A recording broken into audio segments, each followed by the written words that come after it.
is taking, got 6 classes. I'll just run through them with you. We've got the Ultims, these huge catamarans like the ones we're watching, the Ocean 50s that are also multi-hulls but a little bit smaller. Then, of course, the Mocha monohulls, the Class 40, 55 Class 40s. We've got 2 unique categories to the Route de Rhum, the Rhum Mono and the Rhum Multi-Hull class, and we'll take you through all those over the next hour or so. The start itself is timed for about 45 minutes from now, so we've got plenty of time to take a good look at these boats. And I know Conrad sitting beside me is beyond himself with excitement as we close in on this start.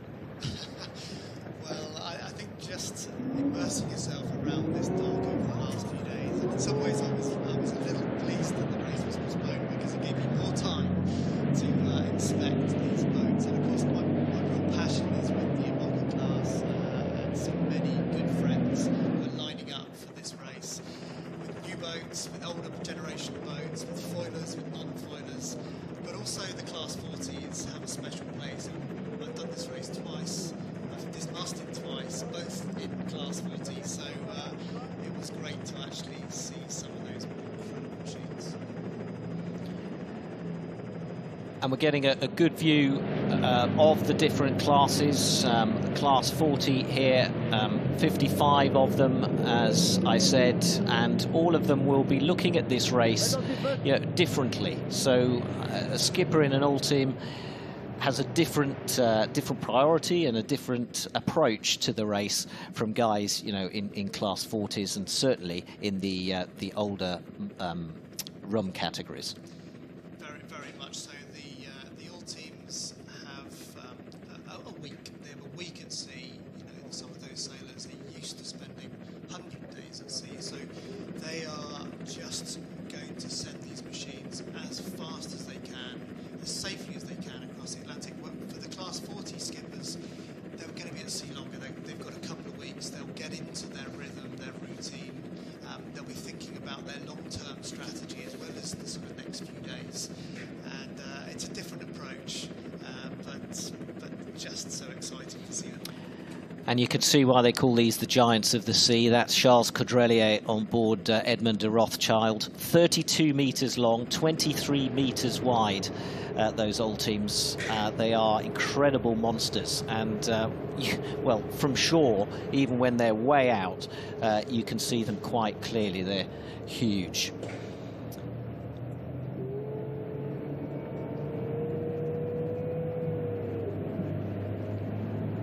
Pierre Casenave pair on Les Galets, that's Class 40. It's the biggest fleet in the race. 12-metre monohulls, and we're expecting the leading boats to take about 16 days to reach that final, you know, line at Guadeloupe. Is that realistic? I think that's realistic. The record stands at 16 days held by Johan Michon.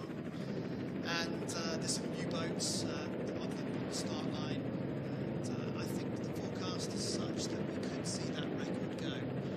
But there's a choice to be made, as always with this race. Do you take the sort of shorter northern route, potentially more dangerous, or do you go south and enjoy the sunshine?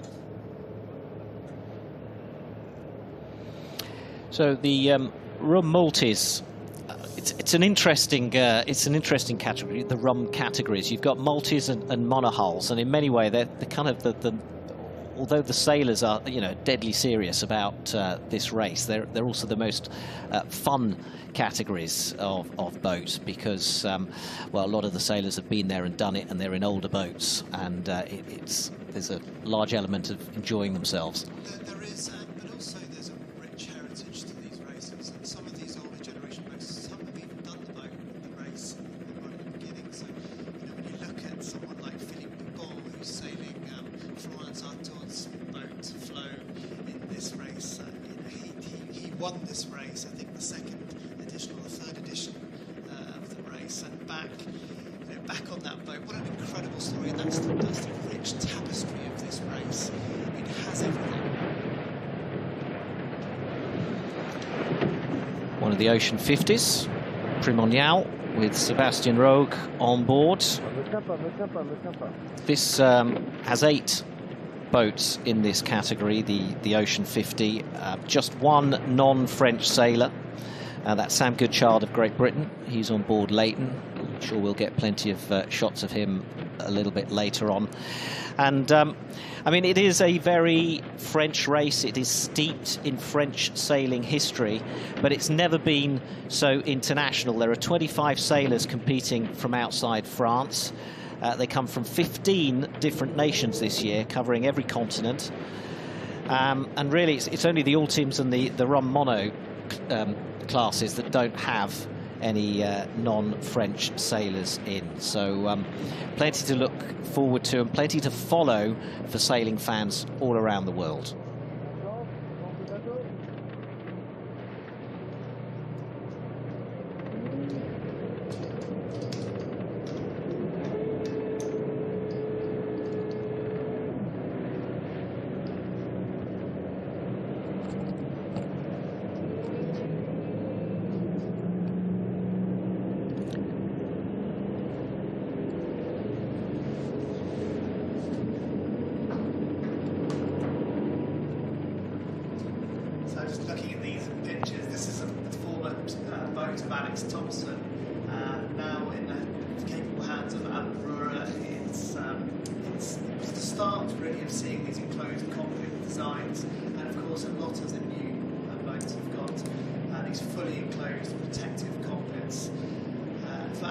This is a great opportunity in a well-proven boat to really put his stamp in the foiling class.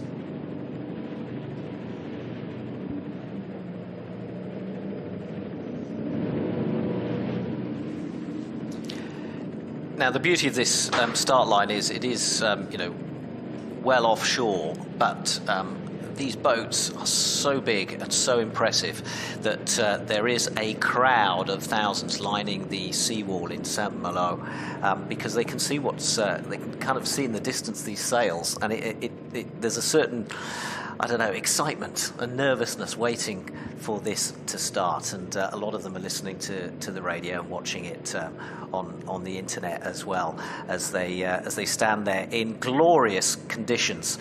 I mean, you look at this and you think, well, why on earth did they delay it from Sunday? But Sunday's forecast really was for huge seas and very, very strong, gusty winds. And it seemed to be the sensible decision to delay, with all the implications that has for the media coverage. And in fact, the press centre kind of emptied, didn't it, by Sunday morning. A lot of those journalists from different regions of France are now back, but it's made for a slightly strange atmosphere for the departure today, and I can't wait to see when they get to Cap Frael, that iconic scene of sort of those cliffs that are normally covered in thousands of people who have come from all over to watch. We'll see how many we get this time. But picture-wise and from a sailor's point of view, this is definitely the right decision. This is the right decision. I mean, just look at these images. I mean, we've got 15 to 20 knots from the south-southwest. We've got a 1.5 metre swell. We're going to see these boats on a sort of almost an upwind start, a favoured upwind start. And we'll really see them in their real full potential. I think if we'd started on Sunday, the rain would have been lashing down. We would have had, you know, maybe 8 to 10 metre swells. It wouldn't have been comfortable riding for any of these sailors, and I think the spectators might just have been at home watching it inside. So this is what it's all about. Now, you spent last night drawing charts on big pieces of paper for the route and trying to work out which way you would go. So if you were Erwan Tubomeri in this Rhum multi, what would you be choosing to do? Where would you go? Well, I think anyone in the Rum multi or mono class has got to be looking at this race and just wanting to enjoy and get there, and why not? So I think I'd be looking at a southerly route, get away from these depressions that are hitting the northern UK, and get south as quickly as possible. And in fact, just looking at the routing across the fleet, there is the option to go north, but it's uncomfortable, it's big seas. There's not a big difference in the north and south options, so I think we'll see quite a few boats favouring the southerly route to keep themselves safe. Yeah, so basically we've got what we call the northern route, which is is basically staying higher or further north up the Atlantic as you head west, and then you've got a more southerly route. The southerly route is longer, but the conditions are better. The northerly route is more direct, but the conditions, they could wreck your boat. You've got the Great Circle is the shortest route, and you're absolutely right. That takes the fleet to the north of the Azores. Typically, the Azores high pressure is what they're looking to go around, and if you go north of that, you tend to be going into the depressions that are coming across the Atlantic.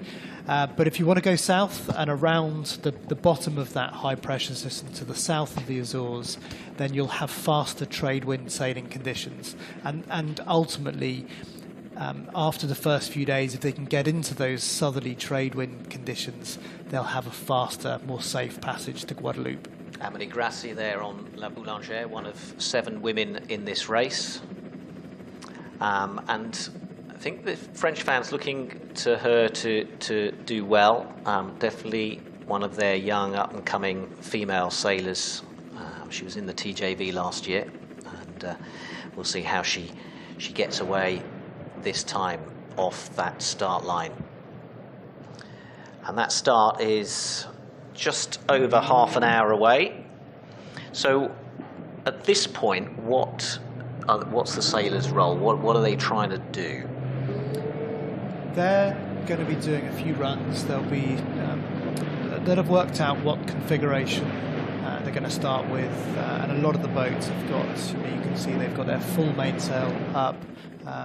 1 or 2 have decided to put a reef in. They may feel that the conditions are going to increase after the start, so they'll be setting the boats up really for that first start, that first drag race to the Cape, and just getting settled in, getting the nerves away, obviously saying goodbye to friends and family. Some of these boats have still obviously got their teams on board who may well jump off at the final 5 minutes before the start. So they're just getting settled in. Now, it's a single-handed race, which means that they are on their own, and I don't just mean on the boat. I mean they haven't got huge teams behind them helping them, feeding them information, except for the all teams and the Ocean 50s. That because they are such fast boats and they are such a handful, those sailors are allowed some outside assistance with their sort of navigation and routing.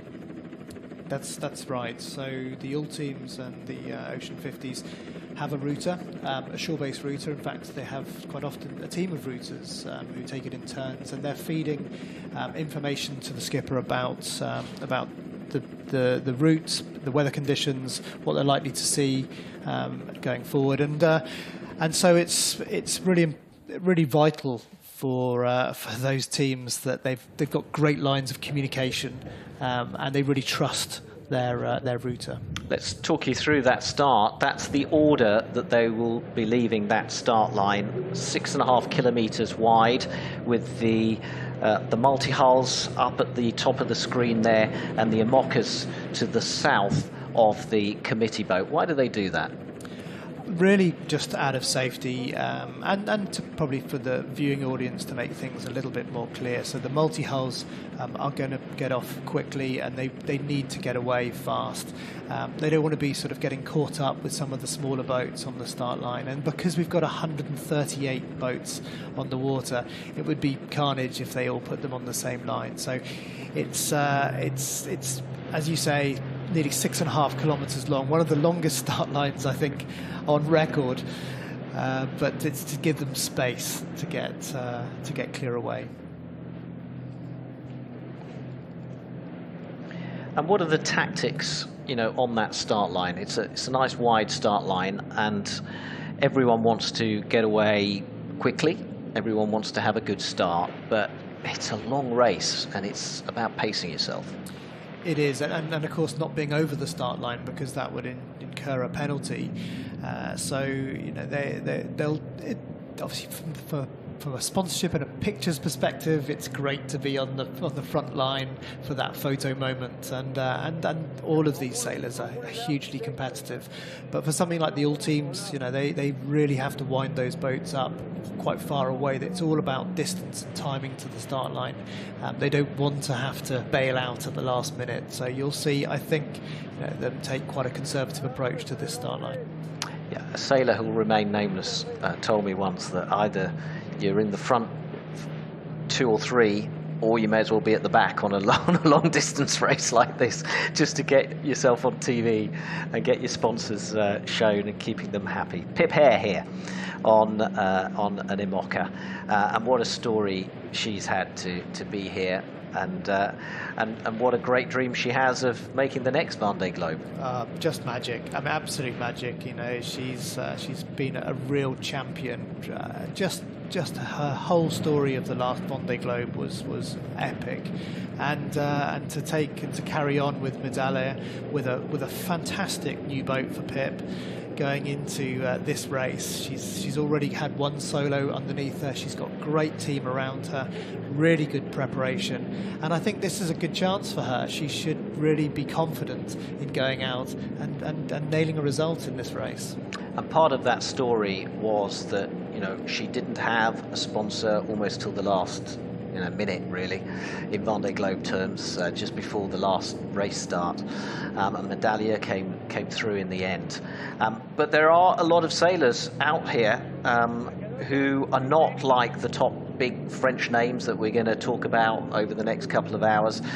They're names that are just beginning to make their way in their specific class, especially in the IMOCAs and in the Class 40s. And they're here without sponsors, and they're here funding it themselves. And it's a long, hard struggle, isn't it? It's not just about sailing your boat fast. It's about running your business. It takes time. I mean, if I think back a few years, I thought it took 8 years to get to the start of the Vendée Globe, and quite often for some of these teams, they'll work their way up through the smaller classes, through the minis, through the Figaro, into the Class 40. They'll start with older generation boats, perhaps move up into newer generation boats, and so on. But that journey is your sort of rite of passage in some ways. There's no easy route to the start of these great races, and particularly races like the Vendée Globe, which is why so few have actually taken part. But the Route du Rhum is one of those races where the young sort of blood can really get their chance in some of these smaller classes. Well, we saw one of the Rhum multis just before we switched to Edex Sport, and there really you have the two contrasts, the older multi-hull, and then this raced by one of the legends of French sailing, Francis Joyon, and he's going again. Oh, I just doff my hat. I mean, who can remember 4 years ago when he had this match race with the young Francois Gabard, who led almost the entire way, secretly nursing a damaged foil, but Johan there right behind him, and in fact he passed him in the dying seconds in Guadeloupe to take the prize, and I think the record for this race. Just what a legend. Antoine Carpentier on Redmond on the Class 40. Another experienced French sailor, very well known throughout France. One of those that people have come out over the last week to cheer on and to wish him well.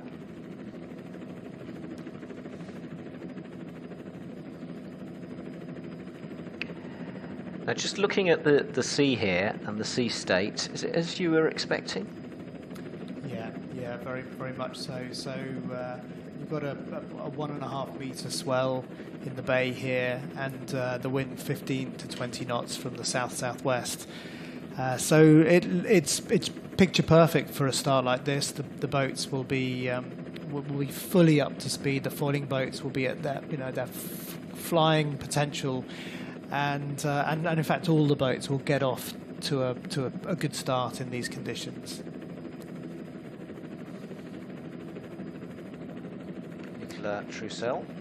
Nico Troussel sailing the only 1K designed boat in the race.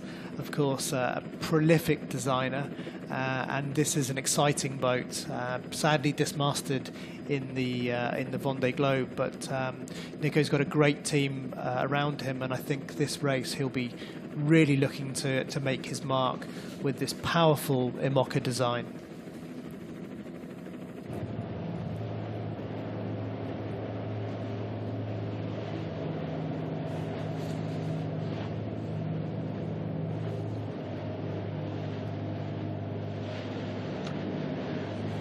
The Ocean 50s are also a thrilling boat. You know, the Ultims get a lot of talk, a lot of exposure, but the Ocean 50s are really fast as well. They're extraordinary boats. Only 10 built in the world. 8 of them are here.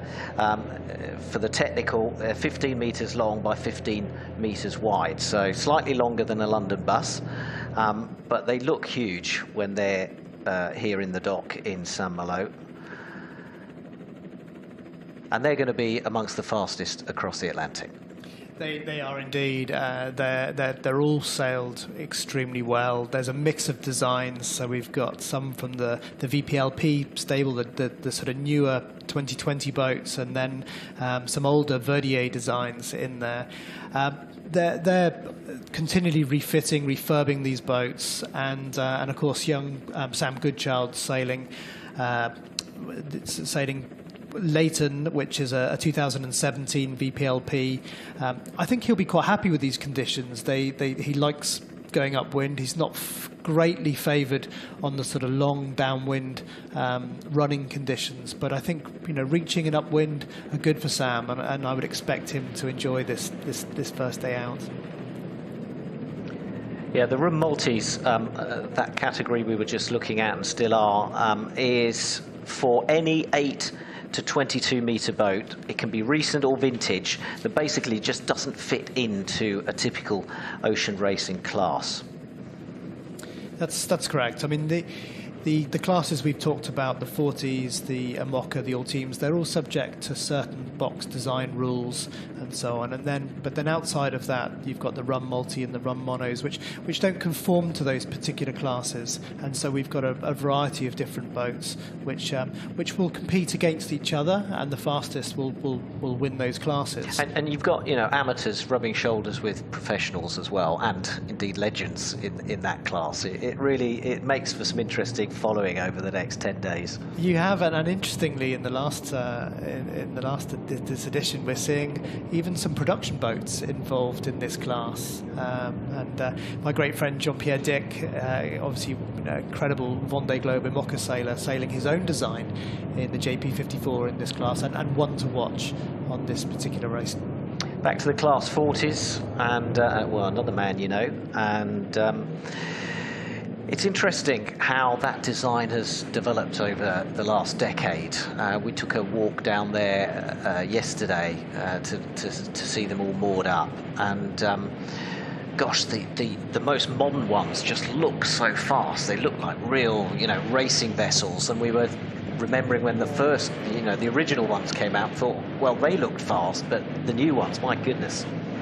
This class, the Class 40, has been just an exceptional class over the years. And when you look at this race course, there's 15 Sam Manuard designs, there's another 10 Verdier designs, there's 12 Lombard designs. And actually, it's very difficult to pick a winner amongst those designers. We'll have a go, of course, a little bit later on, but I'm just fascinated by this class because it's just going from strength to strength. It's got transatlantics, it's got inshore racing, but it's also got round the world racing. It's the most versatile class of this era, really.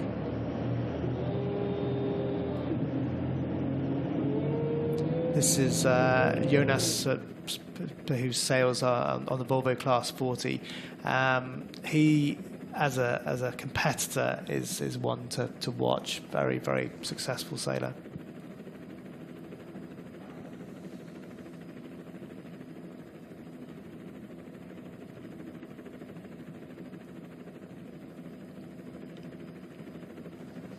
So about 20 minutes from the start of the 12th edition of the Route de Rhum.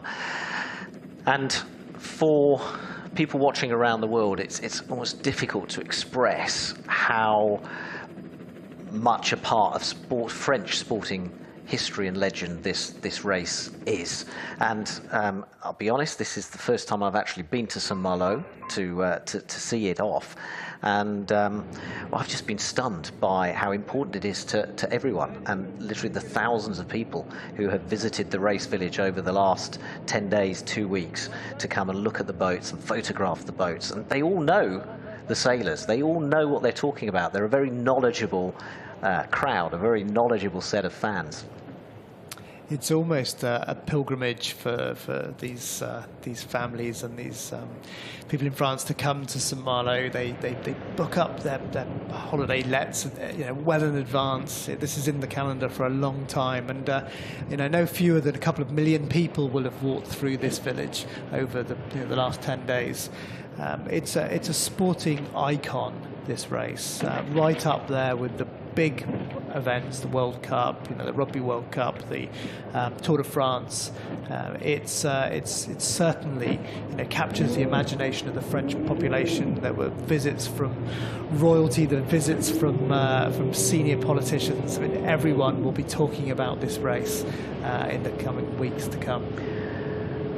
And Miguel Merki here of France, he's one of the sailors that will have felt the pressure. For those who aren't used to it, they come down and they're being pulled in all different directions with their sponsors, with the hospitality, and just with fans. I mean, you can't walk, or they can't walk across the race village without being stopped 100 times for selfies and photos. So I imagine, from a sailor's point of view, at last, they're thinking, I'm out on the boat, this is where I belong, this is what I've come here to do. And it's about closing out all the distractions that have happened up till now. It certainly is, and the pressure, the mental pressure to get to the start of these races can really take its toll. But in that final week, is a chance to really pat yourself on the back and say, we made it, we got here as a team. Now we just have to go out and deliver on the race course. It's a chance to say, thank you to all of the friends, family, supporters, sponsors who've helped them get here. But now they can switch into this race, switch off from that distraction, and just focus on what they do well.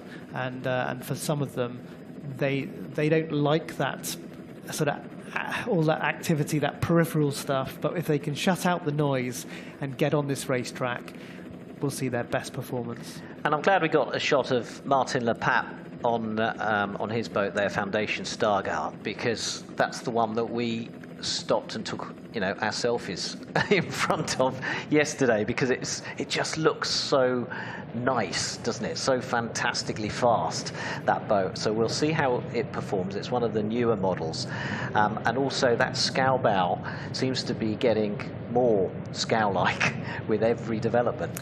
It does, and that's a latest generation VPLP.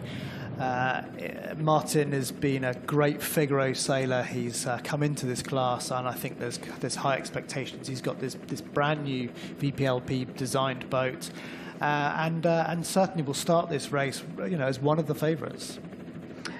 Well, as will Yannick Bestaven, the Vendée Globe winner on Maître Coq, one of those sailors who had constant lines queuing up for his autograph whenever he went to his boat, but now he's out here. And I was just trying to see actually if some of his team are still with him, because now's the moment. We're approaching that time when a lot of the support, if there's any left on the boat, will have to jump off. But we'll see that happen in the next few minutes as well. So 15 minutes now from the start. This is Luke Berry on La Motte, a British-born citizen who has been competing in France for some time, and in a boat that again has huge potential. It's a new design, one of the latest, I believe, Verdier designs. Let me just look. No, it's a Saint Malo design, and yeah, I think we could be seeing a real star of the future with this particular team. Talking of stars, is probably arguably the biggest star in the fleet, Francois Gabard, former Vendée Globe winner, of course, on his brand new boat. He's done a TJV in it last year, so he's done this transatlantic crossing before, and it is a very, very fast boat. And I know, some of the other skippers, Francis Joyon was on there, and he came off saying, yeah, I'm actually quite jealous of that. It's a remarkable machine, and Francois is an engineer as well as an incredibly talented sailor, as well as a media spokesperson. He has it all, and when I think back to 2016 Vendée Globe, where he just really took everyone apart. He has gone on and really put his stamp on the all-team class, and I'm so pleased he's in this race, because we need to see Francois Gabard competing against the Banque Populaires and the other all-teams to really get a sense of this class and its potential, because it is an incredible class. And we're just looking at Sadebo and Charles Coudurier, who equally have slightly different design philosophies with their boats, but are all looking to put their stamp on this race.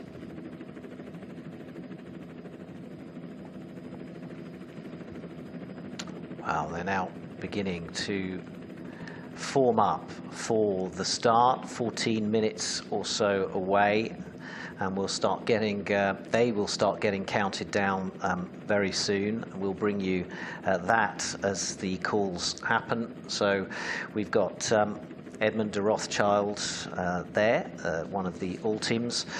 Let's run through them with you. There's 8 in total. Actual, there's Banque Populaire, Edmond de Rothschild with Charles Coudurier, the defending champion Francis Joyon on Edex Sport.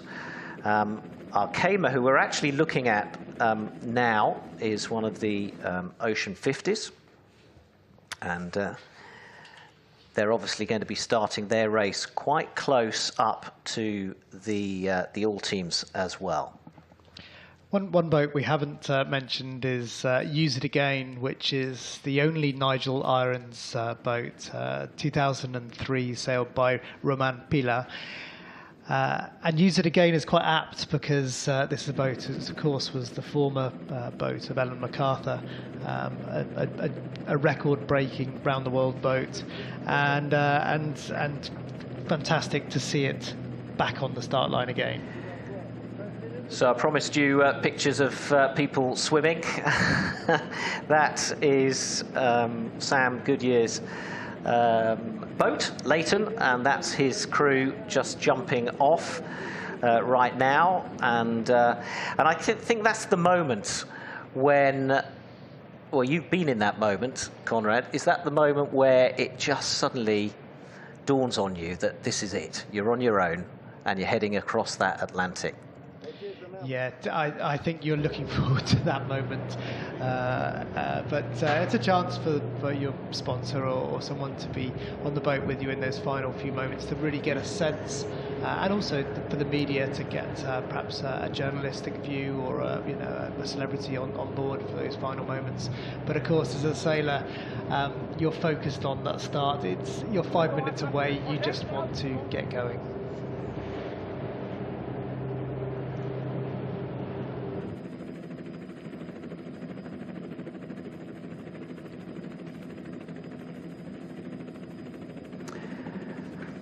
Well, Sam Goodchild on board Leighton. We were watching him a little bit earlier on. Now, he was third in the Transat Jacques Vabre last year. And he's been performing well, so he's got to be one of the favourites in the Ocean 50. I would think so. He's been in this class a while now. He has been the sort of top dog this year, really sailing extremely well, and I think this might be his last big event in this class. So what a way to sort of leave his mark. I think he's got a great chance. He's got a great future ahead of him, and I'm really excited. I really hope he nails this course. I think he's got a great chance to win it.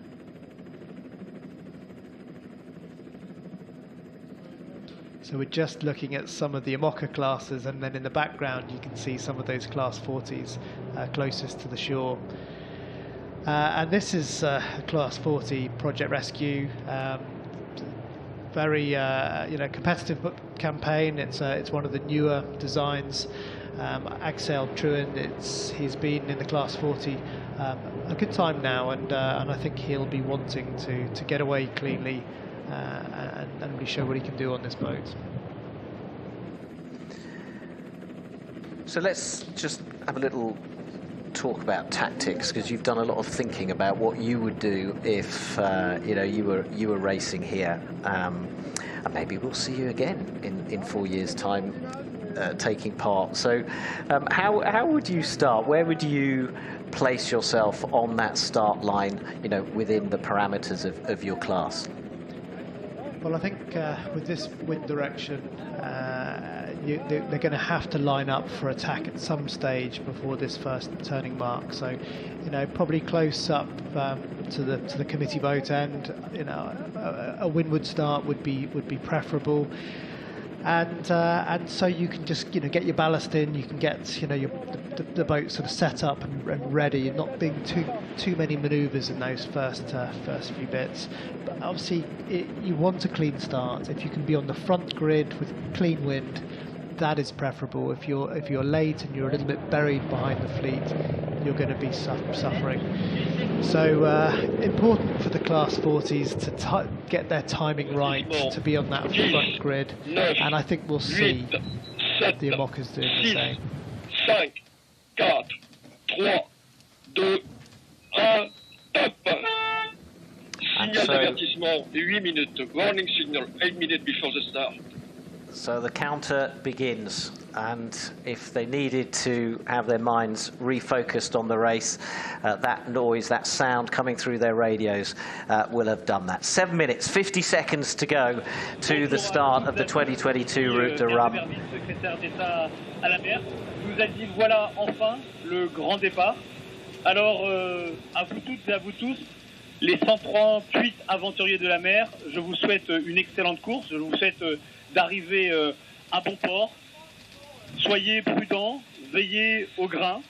Je suis actuellement à bord de la Garonne, navire de la Marine nationale, avec le maire de Saint Malo, le président de la région Guadeloupe, et je crois faire aujourd'hui le porte-parole des millions de Français qui sont admiratifs de vos exploits, aussi du président de la République, Emmanuel Macron, de la première ministre Elisabeth Borne, qui vous suivent aussi. Aujourd'hui, il y a quelques minutes du départ, pensez à tous ces marins qui auraient souhaité aussi prendre le départ, pensez à tous ces enfants qui suivent avec beaucoup d'admiration vos exploits.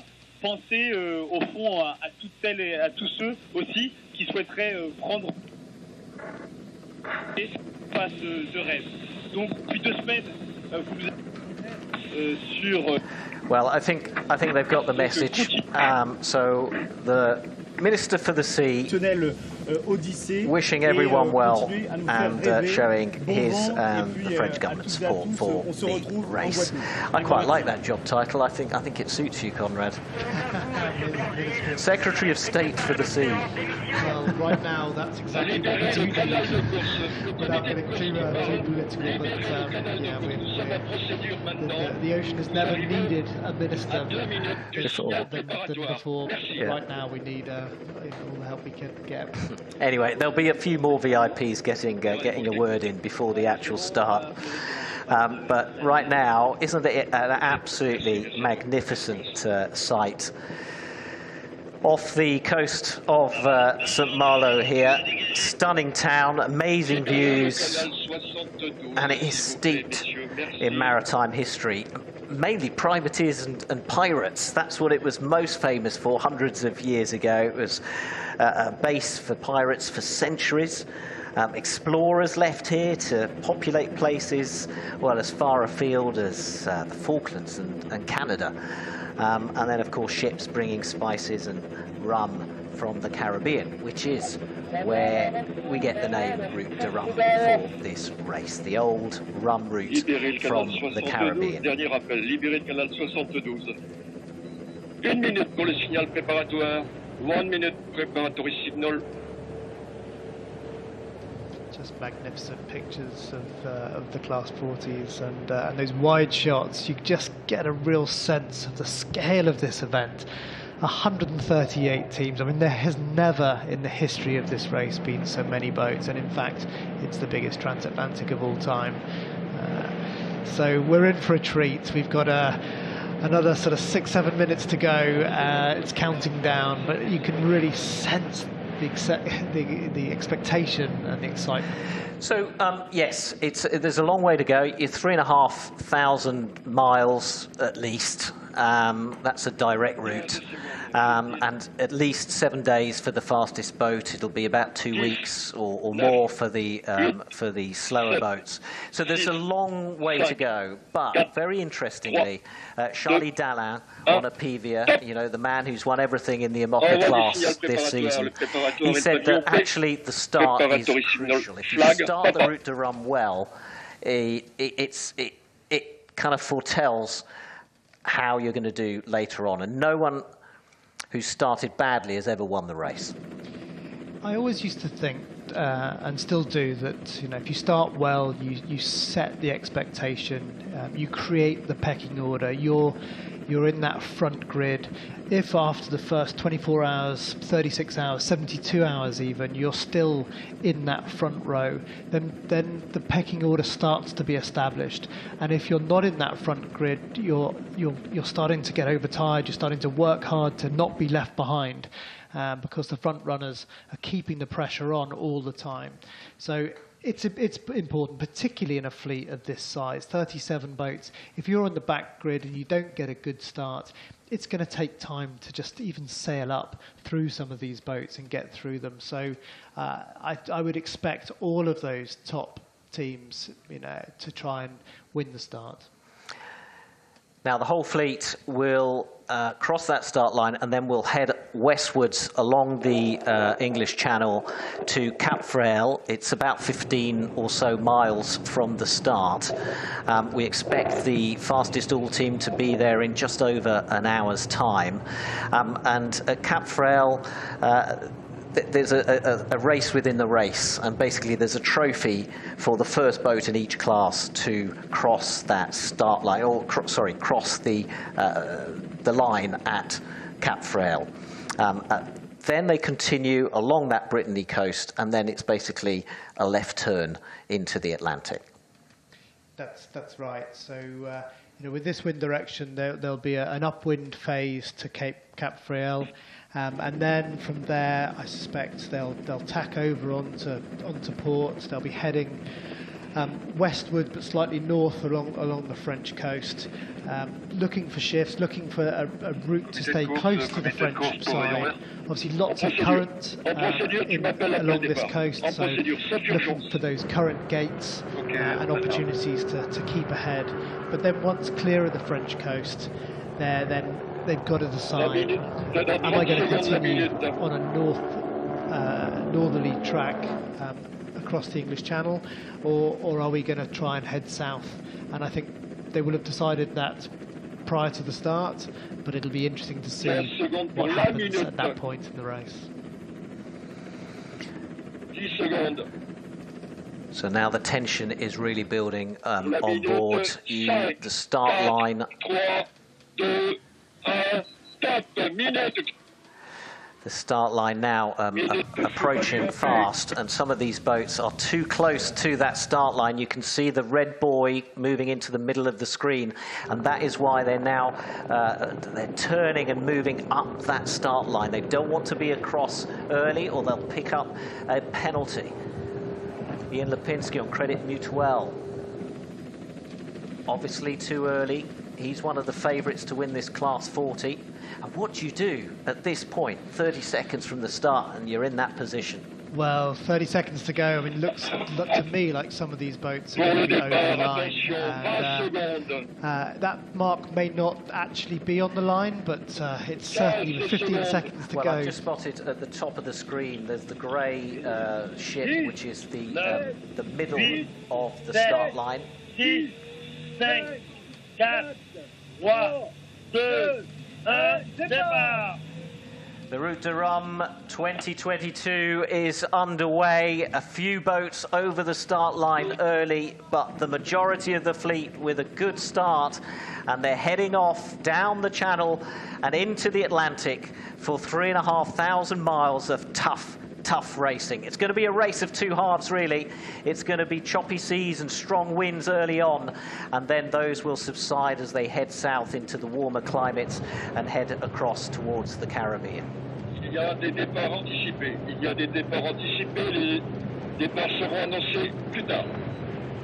So that's the race officer telling us that yes, there were some early starters, and they'll let us know and confirm who those are in a few minutes' time. But here go the all teams. They are the fastest in this race, and they are screaming off the start line, and it's not going to be very long before we see them approaching that first mark. Just look at the Imoca 60s, and what an incredible shot there of these boats, and no surprise they're linked out, seem to be stretching away. We're now looking at the all teams, and the two probably race favourites, Edmund de Rothschild and Francois Gabard SVR. Those two boats are really going to be going against each other. Charles Caudrelier on Edmund de Rothschild. He teamed up with Frank Camas for the TJB last time around last year, and what a team! You know, those two names together on the same boat. The boat is a slightly older generation now, but it's been really optimised heavily, and will start this race as the favourite. Now, a lot of these sailors obviously sail as part of bigger crews, or double-handed, and some of them in the Imocas and in the Class 40s in many ways are making almost their debuts in single-handed racing. How big a difference is that, you know, when you step from being with a partner or a team and suddenly you're out there on your own? It's a big difference. It's a big difference. I mean, if you're sailing double-handed, you've always got that extra spare pair of hands, but also it gives you the opportunity to push the boat hard, knowing that you've got someone else with you. In a single-handed configuration, you do have to pace yourself better. You do need to learn to be quite disciplined in the way you take your rest, in the way that you operate the boat. It's a different type of strategy. A lot of the French sailors really spend a lot of time in this discipline. It's so popular from Figaro, from some of the smaller, younger classes and so on. And so they're very used to sailing single-handed. Amélie Grassi on her Boulanger, and we saw Nico Troussel on Coram L'Epargne out there with the leading IMOCAs, along with Thomas Rouillon on Linked Out.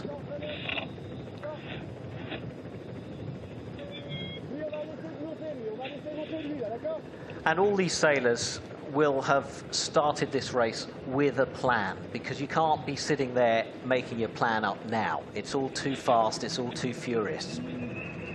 They will have made their plan. In fact, a few days ago they would have been honing it. I think we've seen there is an opportunity to get north, an opportunity to go south, but they would have decided that a few days ago, and now is the time to execute that plan.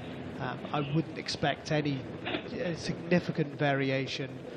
There's some strong winds, there's some strong big waves to the north. It's going to be a risky move to go there, but some of the teams will take that decision early on and say, I'm going to go and tough it out because I want to win the race. Armel Leclerc, Vendée Globe winner in the IMOCA on Banque Populaire on the big all-team multi-hull. Another favourite to win this. I mean, it's difficult really to pick your favourites in the all-team class. It is. I have my favourites. I'd love to see. I think I'd love to see Francois Gavard win this one. He came so close last time round. It's been a tough, difficult season for him. Of course, the old Meister, Francis Johan, I'd love to see him battling, and perhaps we see a reversal of those roles from the 2008 race. And then, of course, Charles Cordelier, I think he will also be in the mix, if not leading from the front. So difficult to pick one between those, but that would be my chosen order. And Stan Touré on Everial in the class 40s. You can see just how choppy it can get out there. Well, of course, you're seeing these new scow bows, and in a choppy sea like this, going upwind, slamming into those waves, makes for a very uncomfortable first night at sea. But when you look at that motorboat behind, that's just gone behind this all team, behind Gitana, and then you compare that to how graceful. Oh, what have we got there? Is that we got damage to the hull already? That could be disastrous for Gitana. And we'll have to see if we can get an update on Charles Cordelier and how he's doing. But that definitely looked like damage. It looked like some contact there. Difficult to see whether the carbon was actually cracked or just some markings on the hull. But yeah, a worrying sign at this stage.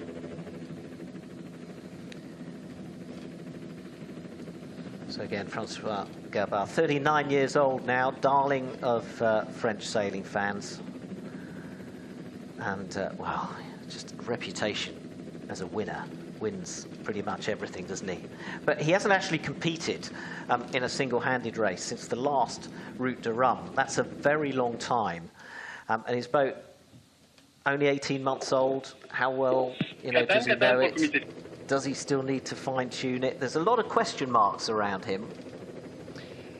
I think everybody else has got the questions. I think in his mind, He's incredibly self-assured. His sort of engineering background. Yes, he would have loved to have had a bit more time on the water with the boat and some more races to really push against the other teams. But this is the big stage, and he delivers on the big stage. So I'm quietly confident we're going to see some great things from Francois Gabin. And I'll guarantee you some great footage from his boat as well as he sails down the Atlantic. They'll feed that back, and that's all made available to you on the Route de Rhum website. It's pretty simple, routedurum.com/en if you want the English version.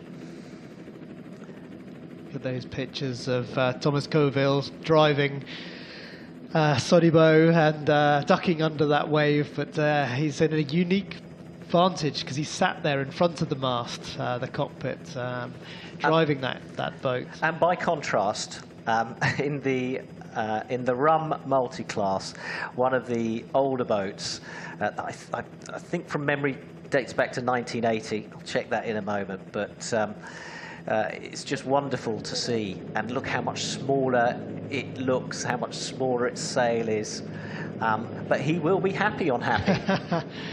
Yes, and I believe this is the boat that in the last race Loic Perron sailed, and delightful little boat, but just shows the sort of the real value of this race, the legends against the amateurs. It's a fantastic story. We're back in with the Class 40s here, and some onboard shots. I suspect looks like, is that Charlie Dallin on a Pivier? Yep.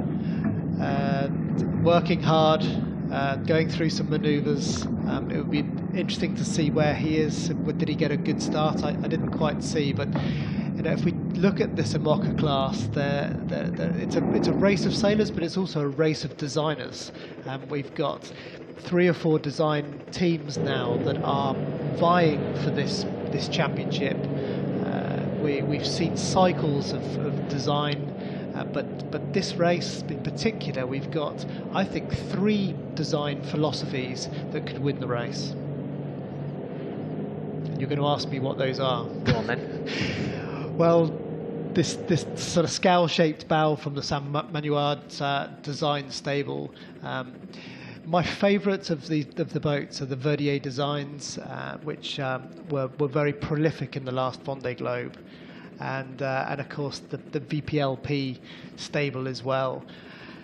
There are some newer designs coming in the Imoca class, but it goes in cycle, these things, and I think we're going to see a winner of this race from those 3 classes. I'll remind you of that 10 days from now.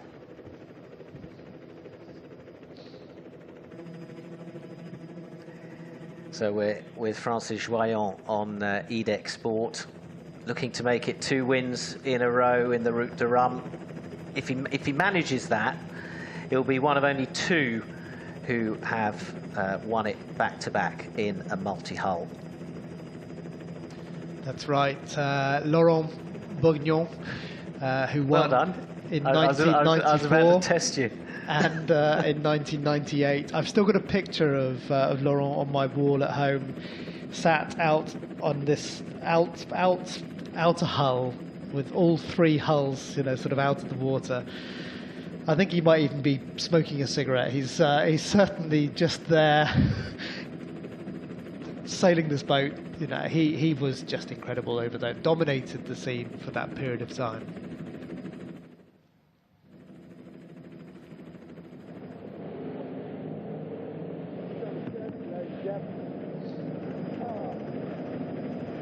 Back with the Class 40s, 55, 56, I think, in total in this fleet. And again, Jean Galfion there on Serenis Consulting. And 15 of those are Saint Malo designs, 10 Guillaume Verdier designs, 12 Marc Lombard designs, and very little to pick between those. Eric Perron on Comme il faut, the Ocean 50. It's a very flash boat. It's got silver flashes all over the bow, and it's yeah, just looks amazing. Back with Francis Joyon, 60-something years old, grinding away as if he was 20-something. Yeah, he's old boat though. 2006 it was launched, and it's won the last 3 Route de Rhums. In fact, that boat's got almost as much history as its skipper. It won it in 2010 as Groupama, and it was Banque Populaire with Loic Perron in 2014. So if you're looking for a solid boat, that's it right there. That's just a remarkable record, and that's again a great example of good design philosophy built for this type of racetrack. The fact that over the last 12 years, 3 editions of the race, the same boat has won each time is just remarkable. I'm a big fan of this Class 40 fleet, as you can tell, and I think it's because it's not just the stepping stone into some of these other classes like the IMOCA class, but it's full of innovation, it's full of exciting design philosophy, it's full of fantastic sailors, and I think the Class 40 is really an exciting class to follow. And for many, it's a stepping stone into the IMOCA. It is. These campaigns are expensive. There's no question about that. And a Class 40 campaign is not inexpensive, but you've got to start somewhere. And the chance to test your skill, to test your sponsor programs, to learn the whole way to manage these campaigns. It's a good entry level, and of course it gets more complex when you get into the IMOCA class. Armand Leclerc on Banque Populaire.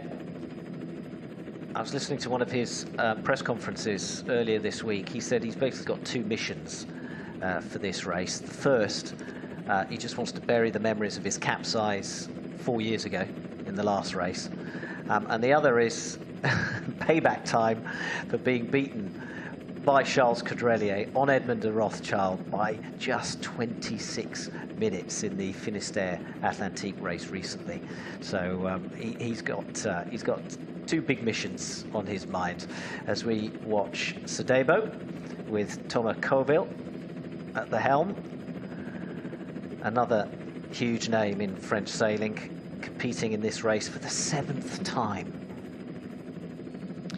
Yeah, I mean, Thomas has come from sailing the IMOCA 60. He was a competitor in the Vendée Globe, but he's been in multis for a very, very long time, and I think he's done as many laps of the planet as he has done Route de Rhums. Look at that picture. I mean, if that was the picture postcard of a transatlantic, right there, sun shining, glistening on those 138 teams. I was taking the mick out of Sam Goodchild on Sunday, saying, you know, it's all very well postponing, but what about us TV people? You know, we want our pictures, we want our drama. And he said, well, don't worry, because on Wednesday your images are going to be absolutely fantastic. The weather is going to be 100% perfect, and he was quite right. We're just looking at the former boat of Ellen MacArthur, record-breaking round-the-world boat, being used again by Romain Pillan in the all-team fleet. She looks quite small there against some of these incredible teams, but great to see that boat back on the water, still looking so well.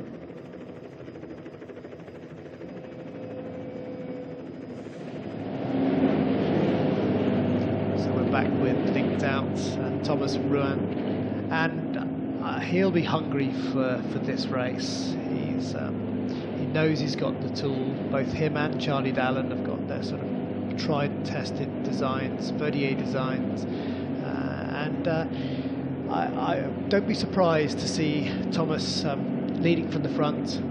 He's certainly, in my top 3 for this race, and one really to back. Yeah, the outline of the boat built in Italy, but then brought to Lorient in France, the mecca for offshore sailing, where Thomas's team kitted it all out. And being here for these sailors is a huge deal. This is the centre of this world of offshore sailing, and so many of the foreign skippers that are competing in this race are based here in France, just like Sam Davis on Initiative Kerr, on her brand new boat, centre of screen, with a new sail plan and a new design, and looking absolutely fantastic. And it's important for them to come here, isn't it? To be based here, to tap into all the support that you get within this sort of offshore sailing family. There's no doubt that in the last 20, 30 years, the French offshore sailing team scene has expanded to a point now where if you're not here, you're really left behind. And I think for anyone aspiring to compete on this circuit, needs to look to France, needs to come and base and train in France. There are places on the Brittany coast, in Port-la-Forêt, down in Lorient, where you can join in with those other teams, and Sam has chosen to do that, and that's why she's been so successful. Came from a 4th place in the Vendée Globe, in 2008, and now running and leading, a new Sam Maynard design team with a massive program for the next Vendée Globe. And this is a new boat for the Route de Rhum. She will be excited about the coming years and what she can do with a team and with a boat that puts her at the top of her game. And the all team's now in a procession towards Cap Ferrel, where the marks are that they have to pass, and where, well, I don't know how big a deal it is for the sailors to reach there first, but whoever gets there first in each class wins a trophy. Louis Burton, another growing star in France. I mean, we know him well from the Vendée Globe, from the TJV and so on, but he's still working on making his name and getting those results. He is, and he had a fantastic Vendée Globe, and off the back of that, he's now bought the Sam Manuel designed Bureau Valley, and its reputation is very, very high. It's a fast boat. It was sailed incredibly fast by Armel Gibbon in the last race, and a lot of these skippers now have made this jump up from the previous Vendée, now using the Route de Rhum to try out their new boats, which are designed with one race in mind, really, and that is the Vendée Globe. We're looking at Roman and Anastasio in his new boat, and of course some wonderful pictures. We may even see that damage on Gitana.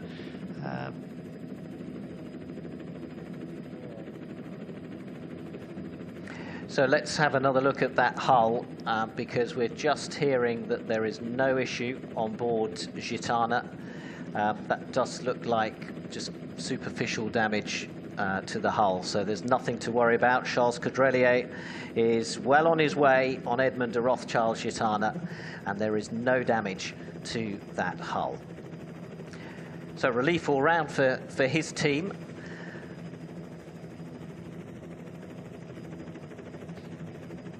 Centre of the picture here, we've got Guillaume Environment, Water Family, the boat of Benjamin Dutroux, of course, the boat that in the 2018 race was sailed by Alex Thompson and absolutely dominated the Route de Rhum 4 years ago, until that critical moment of rounding the rock or the island at the end of the race, which of course no one wants to remember, because at the time Alex was over 200 miles ahead of the next place boat. For Benjamin, I think he'll be very happy to be in that boat with the potential of a great result in this race. But there is a valid discussion to be had there as to how you cope single-handed on these boats when you're racing for such a long time. You know, how do you get your food? How do you get your sleep? How do you get hydrated and keep hydrated? It's not just about sailing the boats, it's also about managing yourself. Very much so, and these sailors have got, you know, quite a lot of scientific programs built around how they manage themselves. Some will have their routine where they're very good perhaps in the early hours of the morning. Others might be more sort of night owls, good at night time, and it's very important that you get into your rhythm and routine early on. A lot of the French teams, you know, have honed their skills in classes like the Figaro. They've really learnt how to manage their ups and downs. Racing the Figaro class, which is arguably the most challenging and difficult sailing, and I would say for anyone wanting to aspire to the multi-50s or the ultimes or the Amocas to solo sailing, have a look at the Figaro class, because that is where you learn to dig deep. How did you cope? I wish I'd spent more time in classes like the Figaro. I actually found the rhythm in the Vendée Globe, but in the transatlantic races I struggled to get into my rhythm because they're quite short races. I ditched the alarm clock. I started to sleep in places on the boat that would regulate my sleep, and learn to eat 5 or 6 times a day. But there are techniques that you can learn in these smaller classes that really help with managing yourself. Fabrice Payan there on Ile de Vilaine, and another big boat here. A Japanese sailor who has sailed, I think, no less than 4 times around the world. Competed in the last Vendée Globe, sadly dismasted I think in the 2016 race, but became the first Japanese sailor to circle the globe in the Vendée Globe. And this is I think, is it a Verdi or a VPLP designed IMOCA, built for the last generation, during the last generation of fleet. And I think, you know, he's got a great opportunity on this race course to you know, to do something. You know, he's a sailor that has, I think, a great boat and has great potential. So it'd be nice to see him get a result in this race. But we're looking at probably the darling of the race, Philippe Poupon. And one of the oldest competitors in the race as well, at 68. The man who won the second edition all those years ago. And sailing the boat that was won by Florence Artaud in the third edition of the race. Flo, and really probably the story of this race, and back in time, Flo became a megastar in France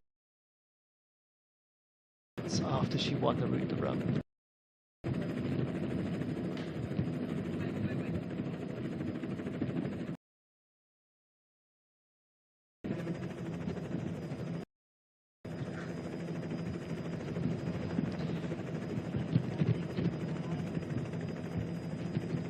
You're seeing on shot there 2 marked differences in the sort of mono and multi-rum class, multi-hull, and then a very cigar-shaped monohull next to her. But we're back with Damien Seguin in his again newer Mocha class for him. Did so well in the last Vendée Globe. A man who was born without a left hand, and so in the truest sense of the word is a single-handed sailor. And the interesting thing about Damien is, could he win this race? He's won this race before, but could he also win the Vendée Globe again?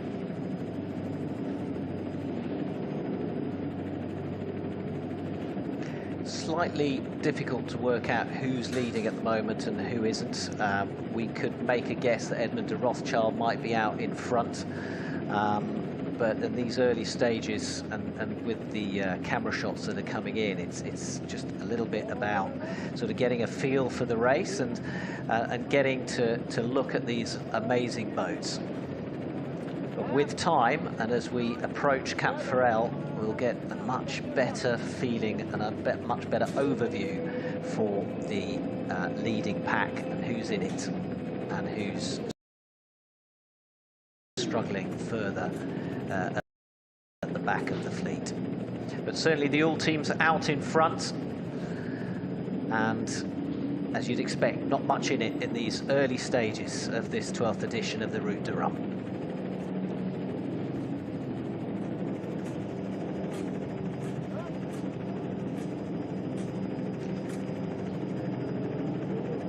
So whilst the multi-hulls, whilst the all teams sit in their nice dry sort of cockpits, the Rum monos are out doing it the hard way, putting on sheets and getting wet. And none of that on board Banque Populaire. The mentality changed a few years ago, didn't it? Where sailors suddenly said, well, hang on a minute, why do we have to stand outside for 10 days getting soaked and cold when we can sit inside in the warm? Yeah, as the Mochas have graduated, got these enclosed compartments, and now fully enclosed, led by Alex Thompson, really, in the design of his last boat. I do remember back in the day when I inherited Mike Golding's old group Fino, and he resented the idea of spending 15 kilos on putting a little cuddy over the back of the boat to keep himself dry. And of course now when you look at these boats, they're sailing fully enclosed. And I mean, Chiral looks absolutely amazing. One of the newest Imocas out there on the water. An interesting connection, because we were talking about Kojiro Shiraishi earlier on. Well, he did a lot of work with the Chiral team. Originally gained a lot of lessons from them that has passed on down into his other campaigns. Back with the Rum Multis.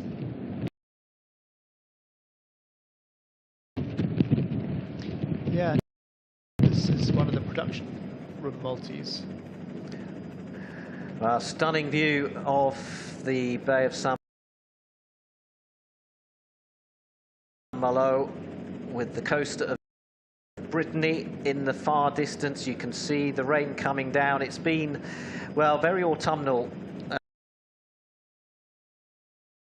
over the last week. Not cold, unseasonably warm in many ways. As we watch Paul Meillat in his Imoca, we were talking about those enclosed cockpits. Well, you don't get a better view than that, do you, as to what goes on in a busy sea lane in the English Channel when you're racing an IMOCA. Fantastic pictures, and all of these boats, they're all on port tack. They're heading northwest at the moment, and it won't be long before the lead boats are starting to think about putting a tack into the south to pass through Cape Friel. So I would we've got our leaderboard now, so read us that out. Yeah, so it looks to me like Maxi Edmond de Rothschild, Charles Coudurier is leading from Bagpop, with Thomas Coville in third place, followed by Francois Gabard on Les Arctiques. But yeah, looking at those angles, there maybe a few miles to go before they're going to put in a tack towards Cape Friel. So look out for that. The whole fleet at the moment on port tack, heading in a northwest trajectory, but they'll be looking to pass to the south of Cape Friels. So that's our early leader in this Route de Rhum. Maxi Edmond de Rothschild, Charles Coudrelier. And it looks like Paul Mayat. With the IMOCAs that Thomas Rouen is leading. Up in the top of our picture there, you can see quite a nice lead ahead of Bure Valley, and then we can see Kevin Escoffier, who's in third place currently, but obviously not much between these boats.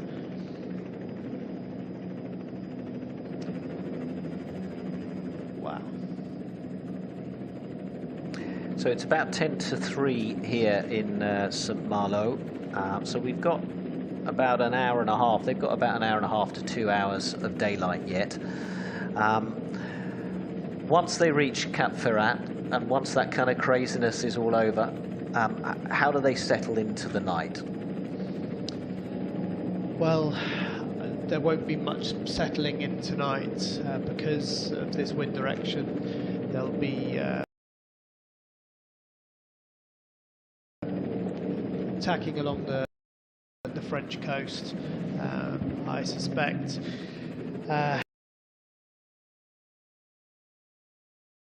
They'll be looking for opportunities to get west when they can, so looking for the shifts and maybe some tidal opportunities in on the coast that they can take advantage of. So I don't think it's going to be a very sort of restful night, certainly until they're out into the Atlantic.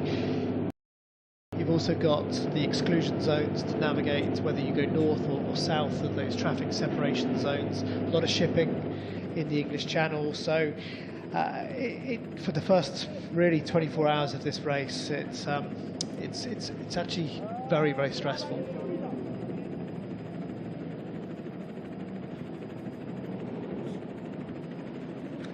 The chasing boats, Banque Populaire.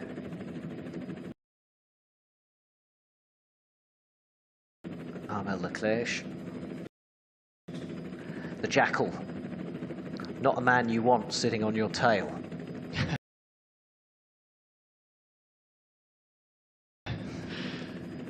No, but he'll probably like to be in that place, waiting to pounce.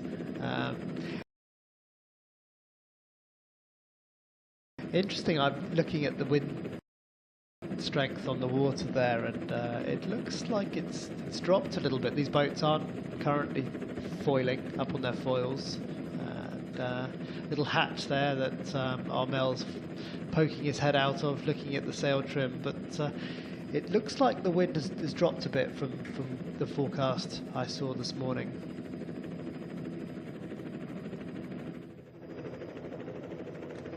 Yeah, it's interesting how different skippers, and those who've had their boats built for them, how their approach is different to enclosed spaces and how they watch. So he had his head out, Armel Leclerc had his head out of that hatch, and here Charlie Danan is fully out of the cockpit. You've got on Les Arctiques with Gabard, you've got an enclosed cockpit that looks like, you know, an old Second World War fighter plane that he slides open if he wants some fresh air. There doesn't seem to be a consensus on what's best. It works around the likes and dislikes of the skipper. That's right. I think my preference is particularly in these starting areas is to feel the wind on your face, to really to be up on deck, to look around, to be able to see where the other boats are. Quite difficult to do that in these newer designs because they are so enclosed, and you've got to rely on technology and cameras, as well as your own sort of instincts to sail these boats, which I think it does make it harder.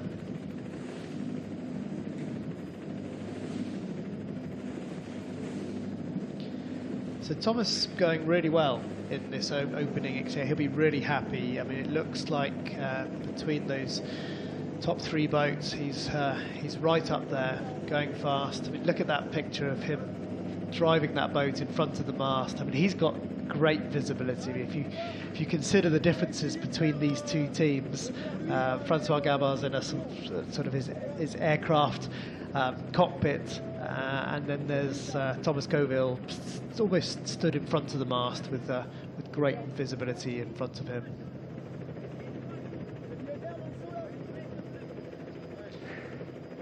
We're looking at Yannick Besteven, his new boat.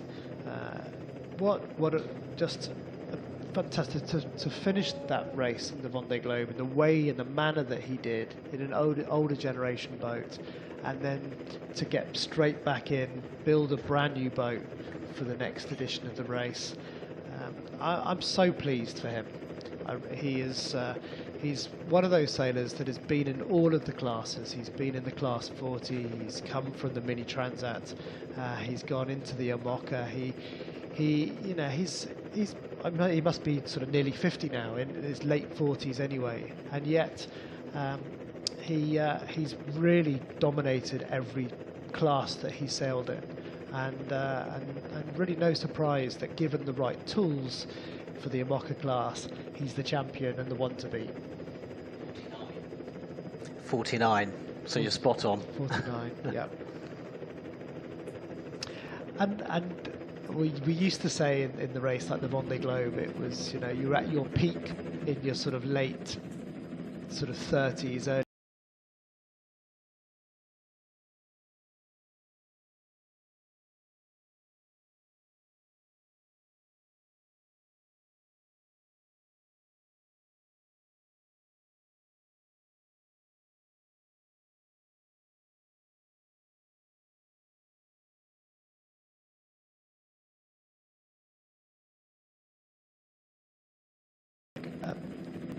an incredible sort of wise head on his shoulders.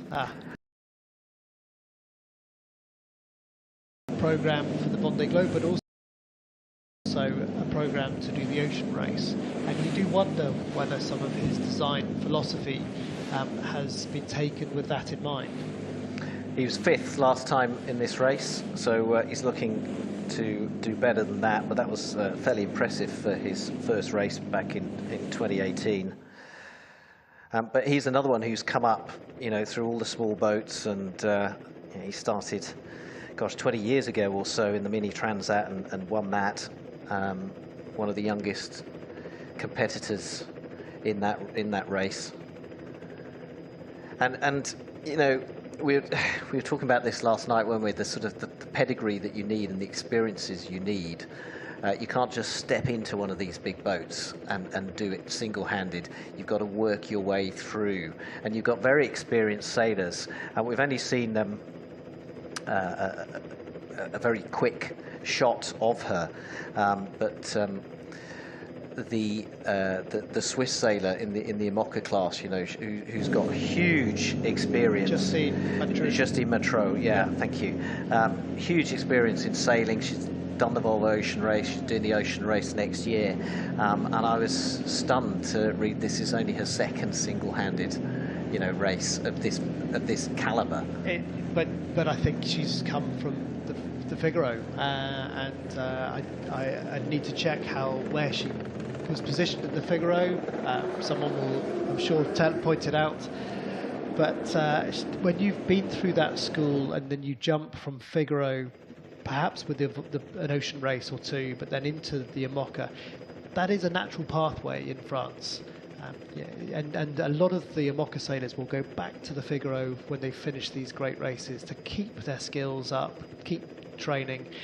The Figaro school in Port La Forêt also is the school for the IMOCA classes, and that's the route to success for these sailors. You can follow the race on the race tracker by going routedu-rhum.com, and if for those who don't speak French or don't know how to spell that, it's ROUTEDURHUM.com, and then it's /EN if you want it in English, and you'll be able to track the boats by class or as a fleet. Just looking at the tracker at the moment, I've noticed that a couple of boats have turned back. One of those is China Dream, which I think is one of the IMOCA. Yeah, jingkun shoe. That's right. Looks to be heading back to the start line, and the other one is Nicolas Rouger. Again, I think that's a class 40, who's perhaps going back for problems.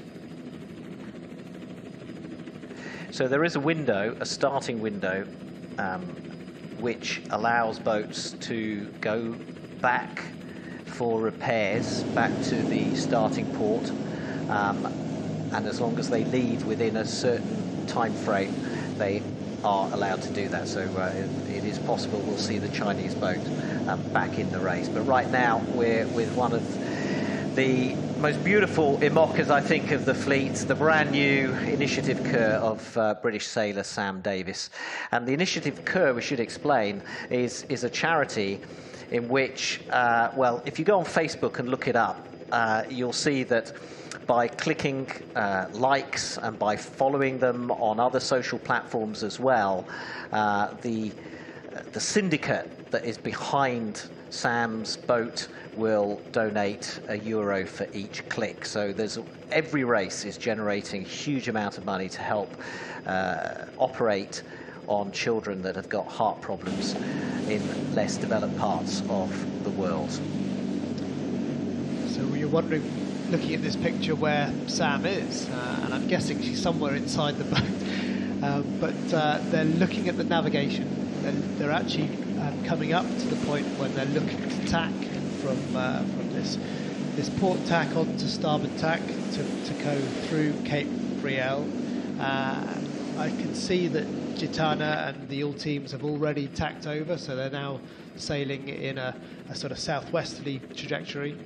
They're coming back inshore, and they'll be going through this line off the Cape. So we should be able to see these incredible shots of all of the people up on the hillside as they come in here, and we'll also be able to get a measure on who is actually leading the race currently. But we're looking at Edmund de Rothschild with Charles Caudrelier on starboard tack, coming back in towards Cape Frail, so maybe he's leading the field at the moment.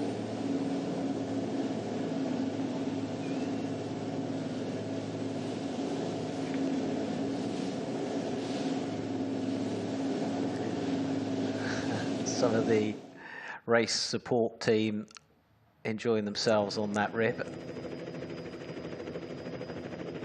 Not the usual number of spectator boats that we would expect at the weekend, obviously because of this postponed start.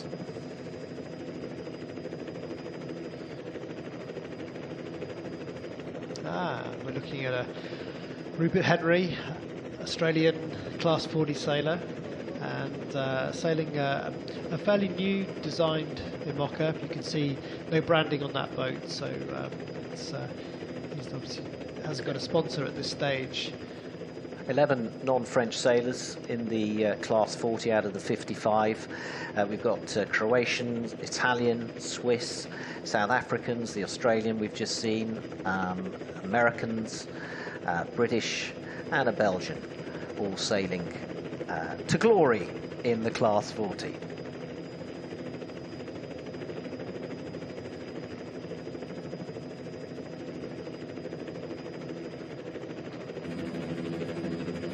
I think Sodebo is just tacked, and just right at the top of shot there we can see that Francois Gabard is also tacking over now.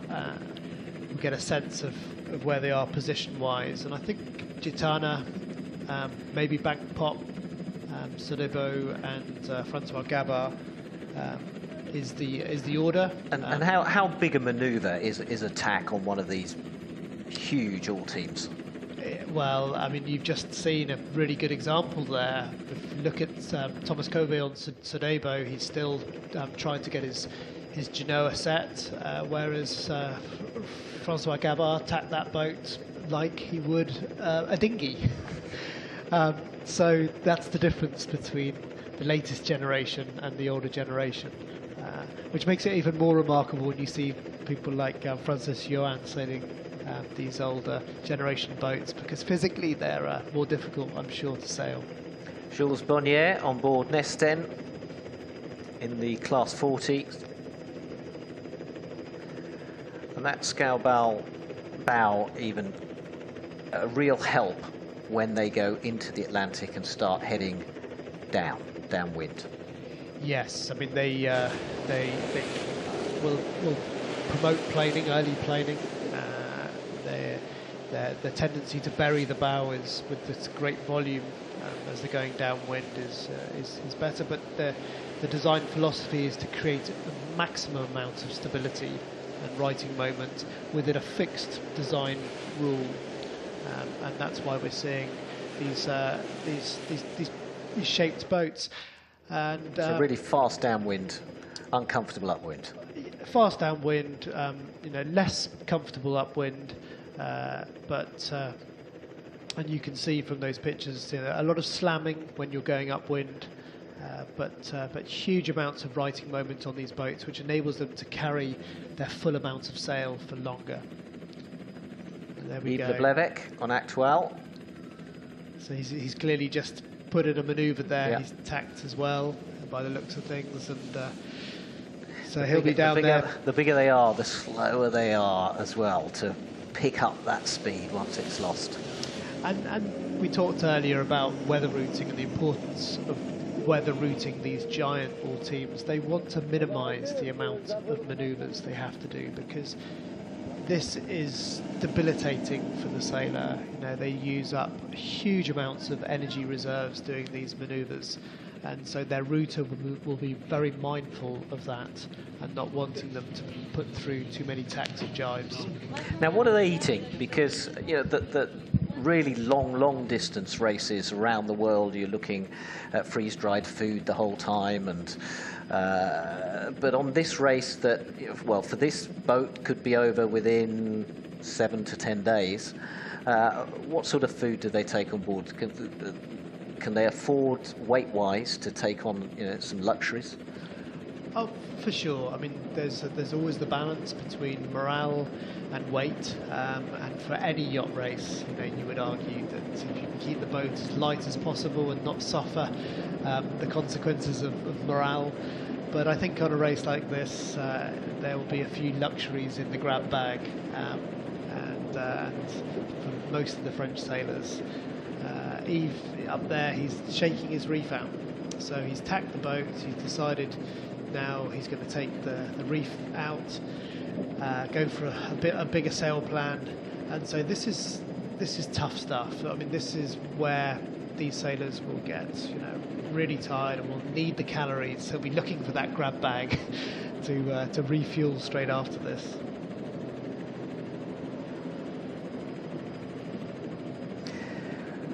Well, we sat next to Oliver here, the IMOCA sailor, at dinner last night, and he had well, what could only be described as a whole cow's leg served up in that great French style of just dead.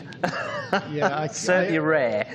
And it's the first time all week when I've actually seen your envious look over the corner of the table at this giant Emoca sailor who was the boat captain for Alex Thompson, eating, you know, half a cow. And he was certainly filling up before heading off across the Atlantic. Oliver here making his own way in the Emoca class, looking for a sponsor, hoping that one day he'll be able to compete in the Vendée Globe. But here we've got Arkema, who's come to a complete stop by the looks of it with this latest manoeuvre. Yeah, again, they've lined themselves up for the tack, but also you can see the wind is down, and so they're using the opportunity to unfurl their bigger sails, shake out some reefs.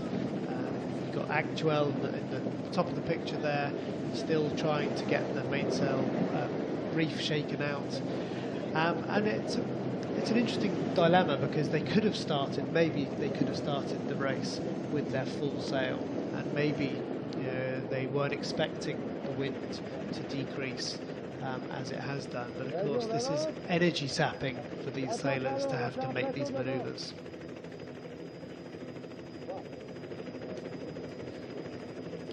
Two of my favourite Class 40s. I think we may be looking at the bookies' favourites, I should say. We've got Johan Richam there in the brand new Marc Lombard, and then right behind him, I think that's is that Corentin on that particular boat. Let me check my notes. It's Corentin Duguay. Corentin Duguay, yeah, that's right. Two brand new designs, two brand new Marc Lombards, and it'll be interesting to see where they are in the fleet at the moment, but certainly they're the favourites.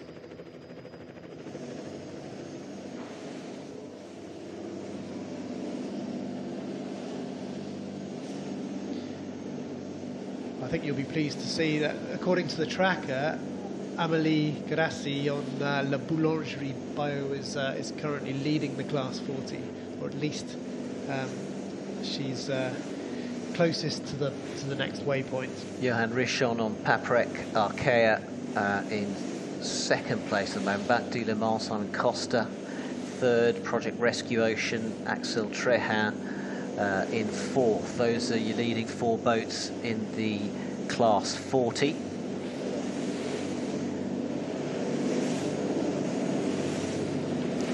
And now we're back near the front of the fleet with the All Teams and Joyon's Edex Sport.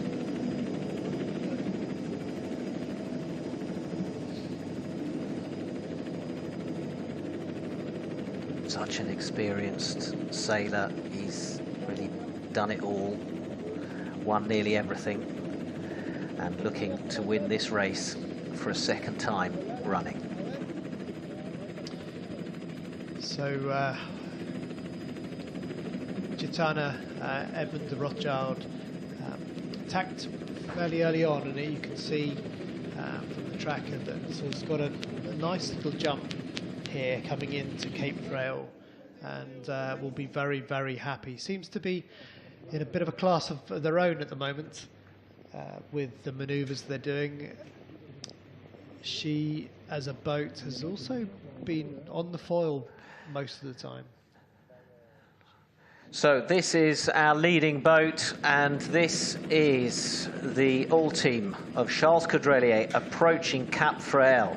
Remember, there's a trophy for the first boat to reach that mark at the legendary Cap Frail, and at the moment it looks like it's Charles Caudrelier's to lose. He's leading the race, and he's leading out in front in the All Team Edmund de Rothschild.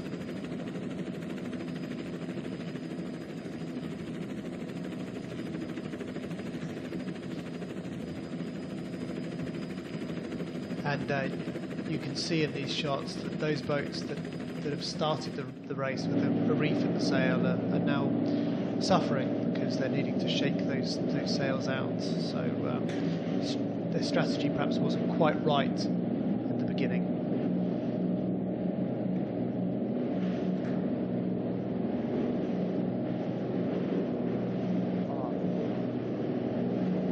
So if you've just joined us, we've got all 6 classes. They all started about an hour ago off Saint Malo. They got away. There were a few early starters. We're still waiting for confirmation of who they were.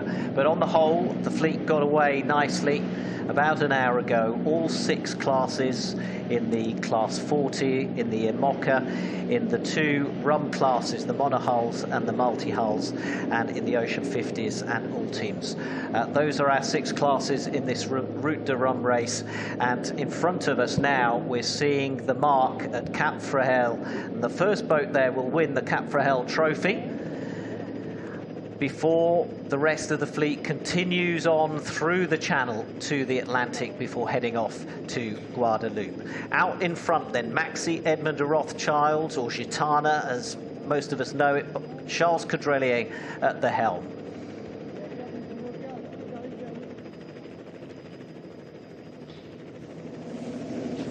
Ian Lipinski, well known on the Class 40 circuit, very successful on that circuit, and one of the favourites on Credit Mutuel to win this Route de Rhum in the Class 40.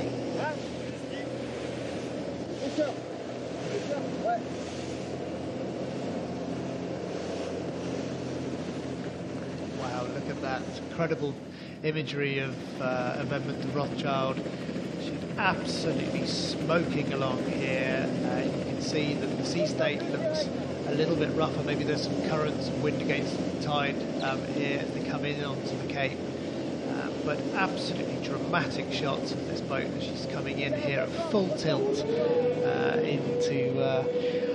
to the crowds lined up on the shore. Hopefully we're going to see some of that, so that they'll be out in this beautiful day in the English Channel. As we wait for Caudrelier to reach that all-important mark, let me just run through the leaders in the other classes. We've got Coesio, Erwin Leroux leading the Ocean 50s. Comme il faut with Eric Perron is sitting in second. In the IMOCAs, it's Bureau Valet with Louis Burton out in front, ahead of Linked Out with Thomas Rouillon, and then it's Kevin Escoffier in third place. But we've seen how close those boats are. And in the Class 40, Amélie Grassi continues to lead that, but neck and neck, bow to bow with Paprec Arkea and Johan Richomme. We're looking at Redmond, the Class 40 boat. That's currently sitting in 13th place with Antoine Carpentier at the helm, doing about 8 knots there. Fishermen getting a good view of the fleet. You get a sense of just how choppy it is out there. But for those all teams, they're gliding across those waves. Not so for these scow-bow shaped Class 40s, but there's Team SNEF, Xavier Mackay, who I have as one of my favourites, again sailing a Class 40 that has been designed by Verdier for this race, a brand new boat. Charles Caudrelier competing in his first solo transatlantic race on board this boat. Hard to believe, isn't it? A man of that experience. I know. I mean, this incredible programme for having Frank Camus and Charles sharing skipper duties, for this boat. I think we'll see this in other classes before too long. As the pressure to sail these boats by one person can then be shared, event by event. I wonder if we'll start to see 2-person teams in the future. Certainly been a real mark of this campaign for this particular team that has dominated the landscape for the last few years. Here's our Italian Giancarlo Pedote from Prismian Group. Again, another hugely popular and successful sailor. And we keep cutting to this shot because Charles Caudrelier is passing Cap Frahel this camera that we're looking at is on the cliffs on a very long lens, and we are following him in to the cap and to that all-important mark. That is an incredible shot, isn't it? Just, you can see how aerodynamic these boats are. Aerodynamic, but yet the size of 3 tennis courts, the area, you know, it's just incredible. It is incredible, but you can tell by how little spray is coming off that hull form. That aerial shot there, the sort of aero package of these boats, really working incredibly effective. And he started with a full mainsail.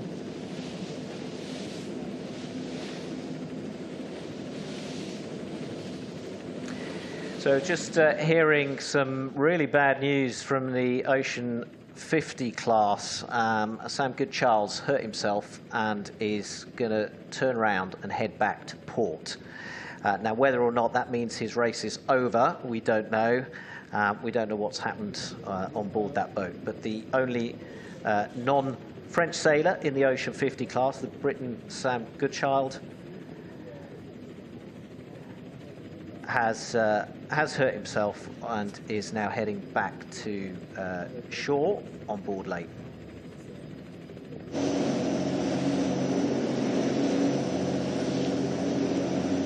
So we're back with Prismian Group and Giancarlo Pedotta, the Italian skipper. He's brought out a very good book, if you speak Italian, that he wrote after the last Vendée Globe. It's called, well, it translates as Spirit in the Ocean. Hugely popular sailor, and now with a heavily modified boat, he's added a new bow to that design from the last Vendée Globe. Just hoping that Sam Goodchild is okay. Hearing that news, but obviously we'll bring you an update once we hear more. And there you can see the turning mark in the top left-hand screen as Charles Caudrelier on Edmond de Rothschild has timed his tack to perfection. He seems to have opened up a really quite substantial lead at this first turning part. Shots of him foiling into Cape Frail, the boat about to go into this manoeuvre, and just fabulous shots of these all teams coming back into shore.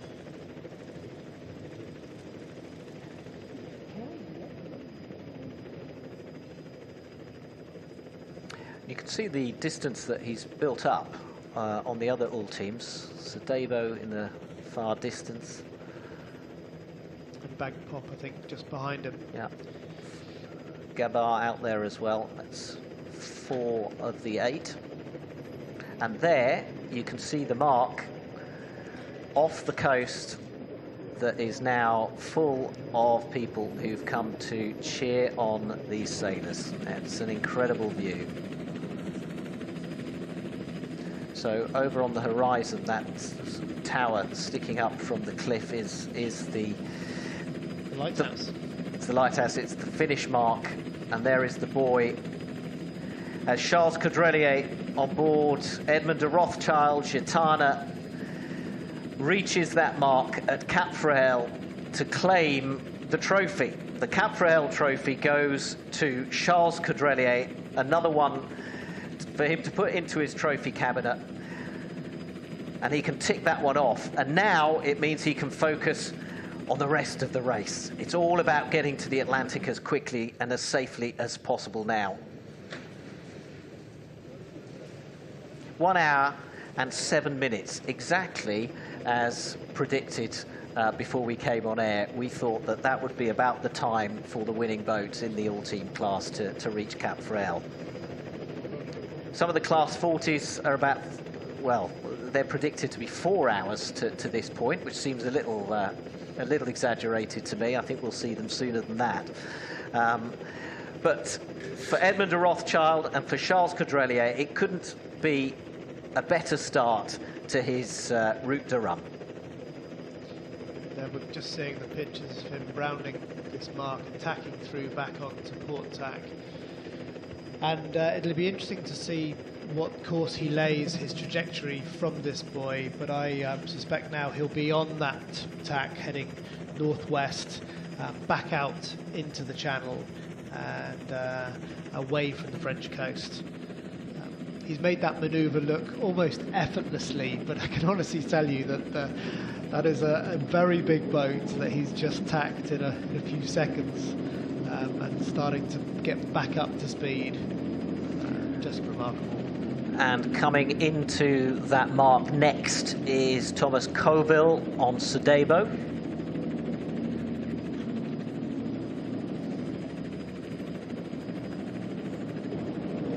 There's a real battle between Coville and Francois Gabard at the moment in the all teams.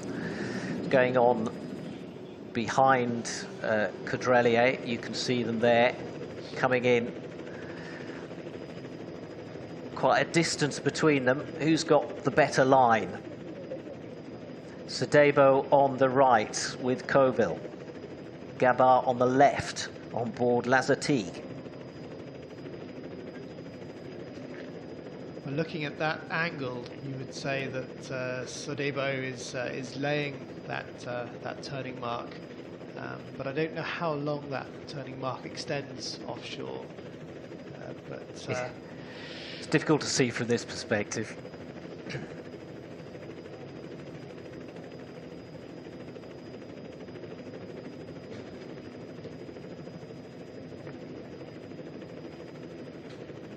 Looks like both up on their foils, coming in at speeds over 20 knots. Well, Charles Caudrelier at the moment, just looking at his tracker, he's hitting 32 knots. You shaking your head in disbelief, or, no, you think that's wrong? I think that's just remarkable, isn't it, that these boats can go upwind at 32 knots. It's really hard to believe in the last few years how these machines have mastered upwind sailing at that speed.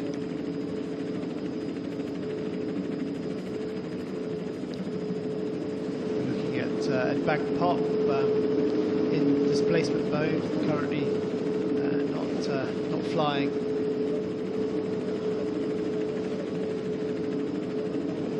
Relatively new boat, this, launched in April 2021. The incredible thing is, the Klesch he's already completed the equivalent of a world tour in it. So relatively new, but he knows it very, very well.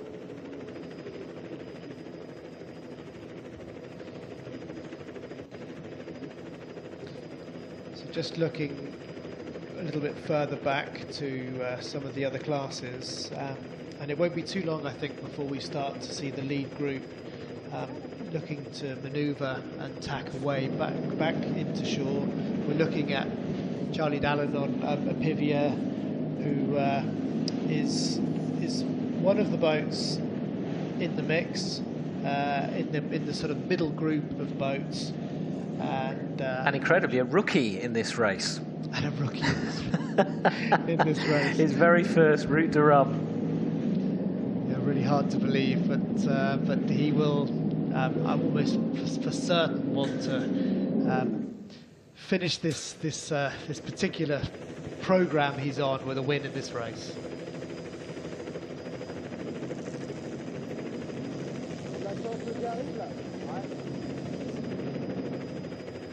Looking at Corentin on the Martin Lombard, the unpronounceable one, yes. And Thomas Coville on Sodebo and Francois Gabard on SVR, having almost a match race here into this final mark. They look like, absolutely neck and neck as they're coming into this Cap Friel.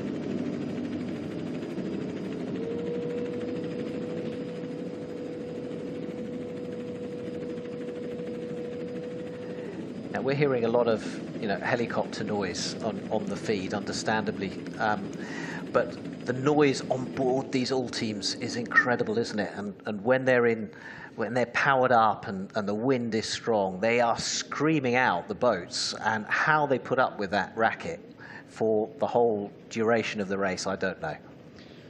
Well, I think they're trying all sorts of head devices, headphones to try and to sort of diminish the noise in these boats. But of course, in a carbon enclosed environment like this, it's a bit like being inside a drum. You hear the sound of the water on the foils, the noise of the foils as they go through the water. It's deafening and really quite uncomfortable. So here we go, this race to Cap Ferrel between Banque Populaire and Sedebo. It's Armel Leclerc against Thomas Colville, and they're coming in together. But certainly from this angle, it looks like Armel Leclerc is going to take second to the line.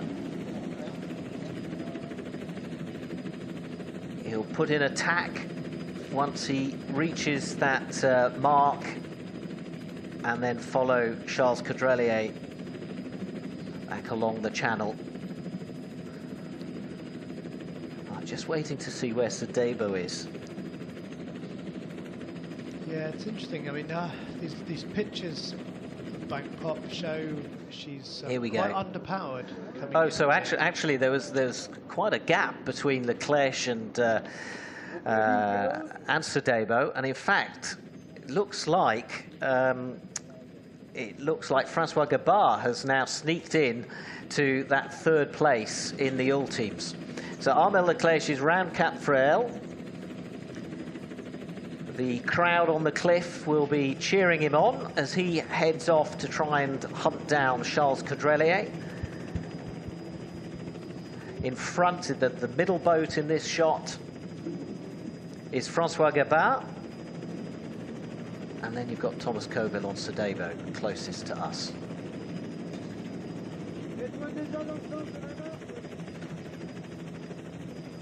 I'm really interested to see how they manoeuvre these boats. And ahead at the top of screen, we can see Banque Pop going through her tack. And let's just see how long it takes for that boat to get through this manoeuvre and then back up to speed. Francois Gabard coming in, closing in now, and again, let's just hopefully we'll stay with this shot as we see this manoeuvre as they come around this mark.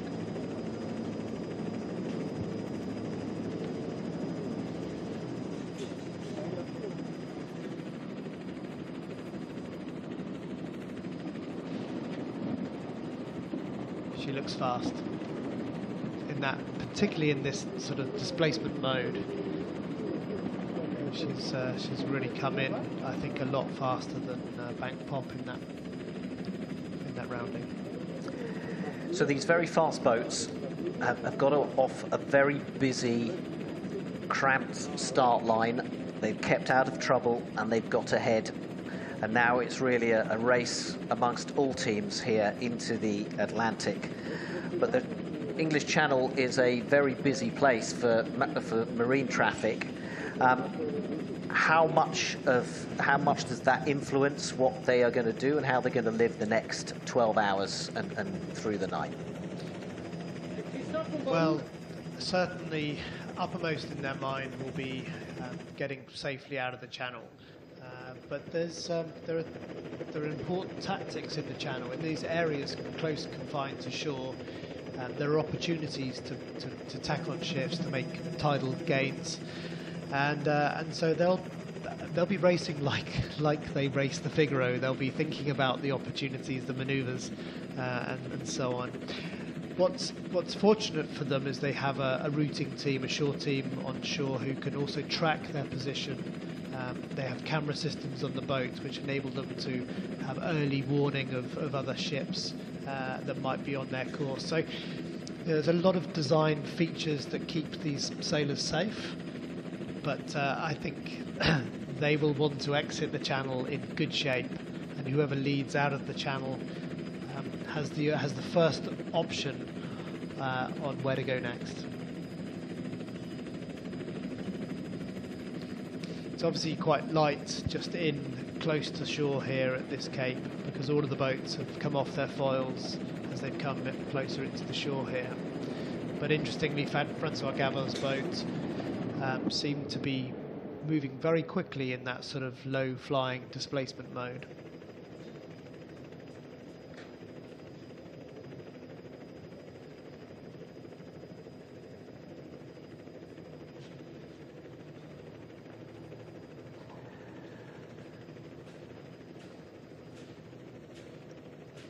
So the French Coast Guard ship, just keeping an eye on that buoy as we fly back to the Class 40s. Leading boats in the Class 40 at the moment, it continues to be La Boulangère Bio, but Corentin Duguay is also in the mix.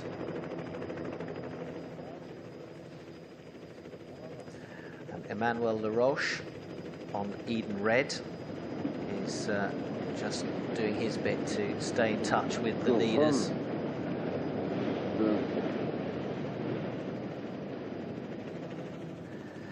The next all team to come up to Cap Fréhel is Francis Wayon on E-deck.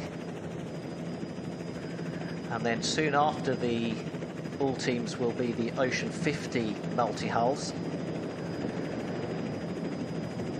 Only 7 of the 8 left in the race at the moment. Reminder that Sam Goodchild was injured on board Leighton, and he was actually treated by a doctor according to race management, and has now returned to shore on board Leighton. If we get any more updates on that before we come off air, we will let you know, of course.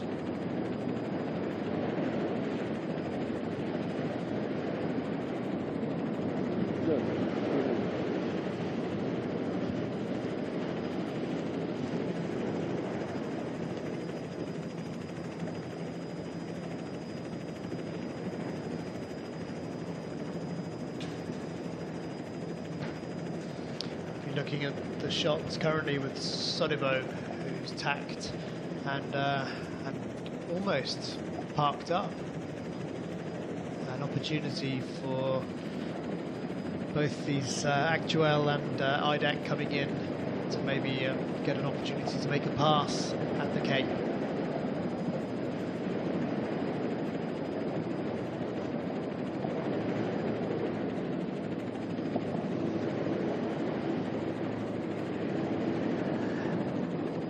Now, as they advance down the channel towards the Atlantic,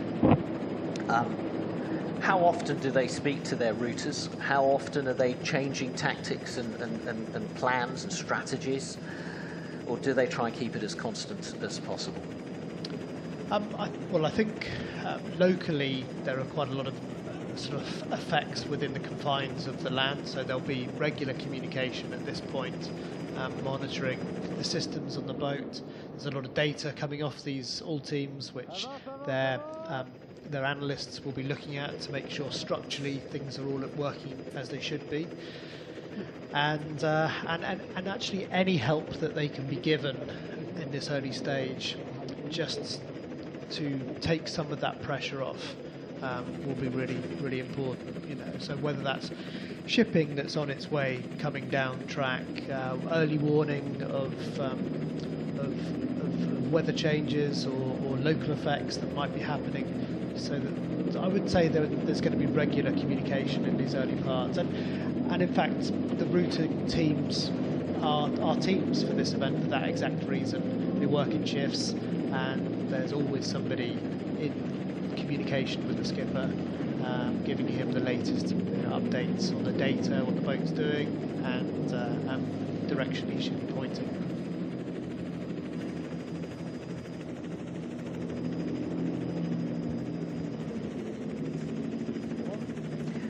If you weren't with us right at the start of the broadcast, I can tell you that the route is basically along the channel. Then it's a left turn once they come out of the channel, and it's kind of a choice, isn't it? It's either down the west coast of Africa, or it's a slightly more northern route through the northern Atlantic and then south. Yeah, I mean, I think different classes will have their own strategies, but generally, if we look at the Azores being the sort of the middle of the racetrack, if you're north of the Azores, you're more likely to be in the sort of more northern crossing. If you're south of the Azores, you're in the southern side of the high pressure. And if in the northern side, you're much more likely to have weather fronts, upwind conditions, at least initially, southwesterly, northwesterly winds. In the southern route, you'll get quickly into some trade wind conditions, winds blowing from the east or from the northeast and going downwind at high speed. And that's the big difference between the north and south route. This race has been won going in both directions. The all teams in the last edition of the race went south and tacked south of the high pressure and jibed along its boundary. But at the moment, the IMOCAs have the choice between this northern and southern option. So do the Class 40s. We're looking at the leading bunch of IMOCAs, Initiative Kerr with Sam Davis sitting 6th. Coram just ahead of her with Nicholas Troussel at the helm.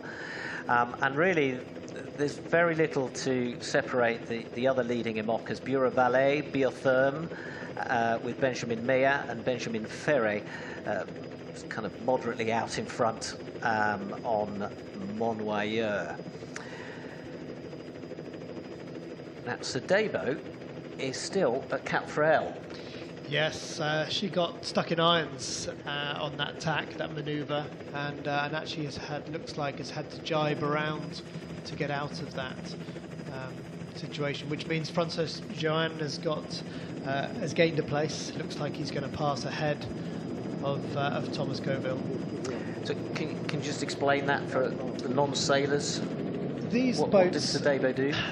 These boats are huge beasts to be able to manoeuvre, and you can see that inshore, close to the shore, the wind is quite light, and as Sedebo has come in, she's gone into that manoeuvre quite slowly, and then has got stuck in irons, head to wind, and has gone backwards, and to sort of reset that manoeuvre, she's had to then jibe around and come back out on the other tack, which is why she's been passed by Idec. So a very frustrated Thomas Coville on board Sedebo, I would imagine, as he watches Francis Joyon sail past. And also incredibly tiring to do that manoeuvre. Attack is relatively straightforward, but to get the boat out of irons, out of this sort of head-to-wind situation, and then to do this jibe manoeuvre, Thomas will be very, very tired.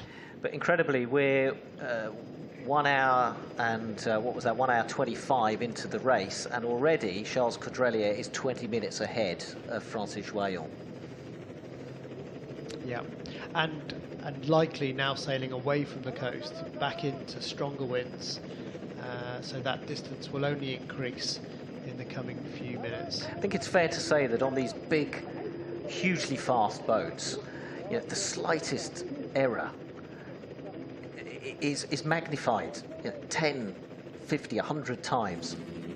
Yeah. It is, and as we look, as the crowds look down on this this turning point, they'll be wondering just what happened. But they can see the distances opened up. One bad manoeuvre has cost Thomas Coville miles, literally miles and miles of lead places, but also miles from the leaders. But there is legendary French hero Francis Joyon making his way past Cap Ferrel, the legendary place where all those fans come to gather, slightly less than we're used to seeing because of the postponement of 3 days for this race.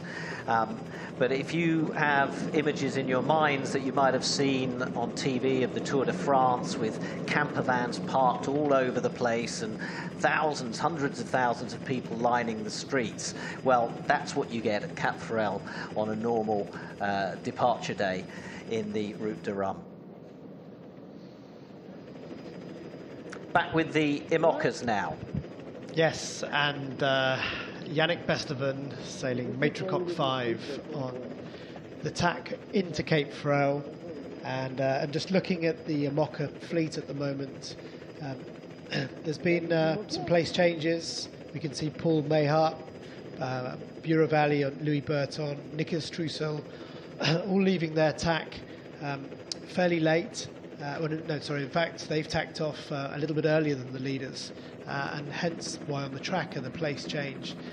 Thomas Rouen, I think, is probably still leading this fleet, but he's stayed out in the stronger wind. He's tacked off a little bit later than some of these early boats. Still very close, though, the sort of the front of the IMOCA fleet, you know, the sort of leading 10, separated by just 2.5 miles, so it's still very close indeed. The flag of Brittany and the black and white stripes being flown by the locals. Fiercely independent, the people of Saint Malo. I was reading that, I think it was a few hundred years ago, they even declared independence, not just from France, but from Brittany.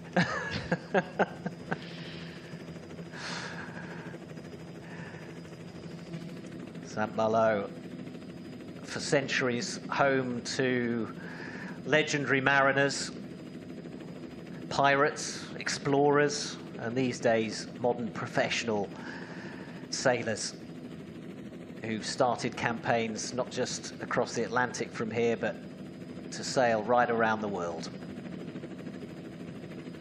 And with it comes a whole ecosystem of offshore racing. People who make the boats, the people who design the boats, the people who make all the little bits that go on the boats, the sail makers, they're all here, and all feeding off each other and developing offshore sailing at an incredible pace. And right now we're with the Ocean 50s as they come up to Cap Ferrel. This is Thibault, very, very talented sailor again, who's worked his way up from class 40 into the Ocean 50, and I've got high hopes for him on this race course. He looks like he's coming in to Cape Ferrel in the top two. Max Sorel on VNB Mombana, Mayenne. The sister ship of Apivia, brand new boat, new design, and on that long leg back into the coast.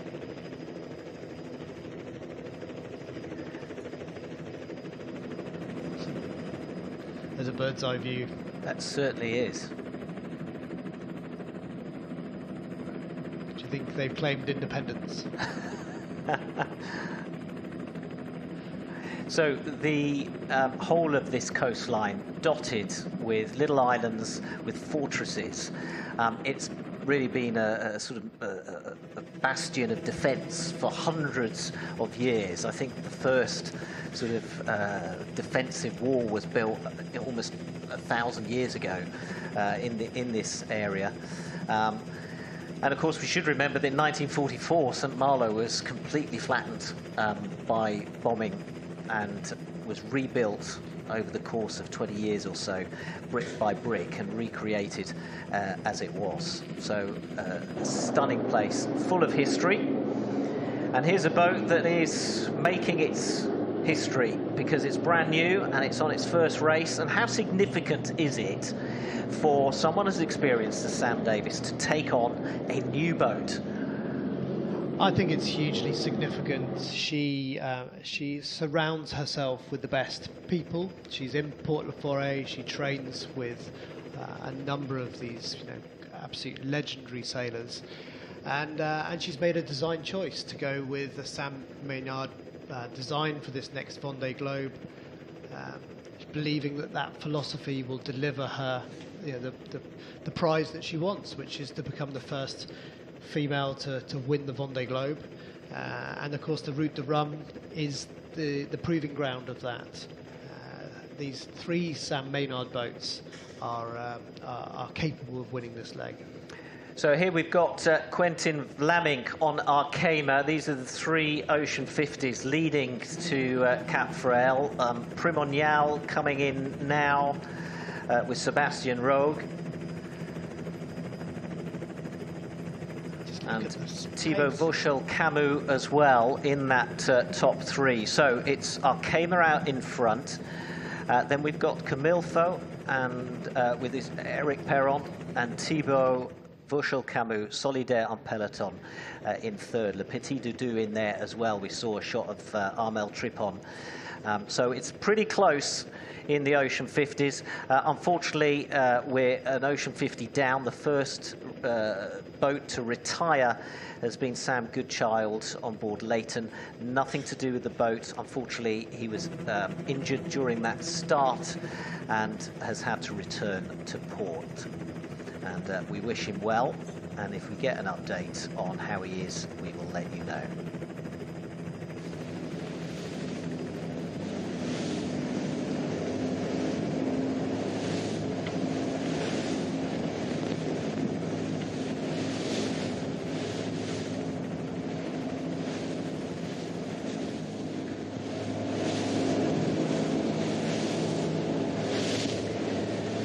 Charles Dallin making his last trip on Apevia, because after this it's all change and a new boat for him.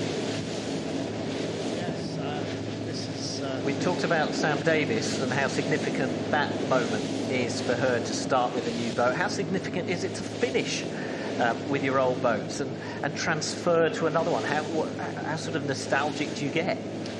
Well, I think that these teams now, they're taking their design ethos and rolling it into campaign after campaign after campaign. They've built a successful team around them, and so very little actually changes, even though they're changing boat form. And I suspect that they'll maintain the same design ethos. It's certainly been a formula that's been very successful for Charlie Dallin, and I think it'll be small changes for him in the next edition of the race, a bit like Matricot 5, believing in what they're doing, believing the formula works, and that will deliver the prize of the Vendée Globe and these other great races.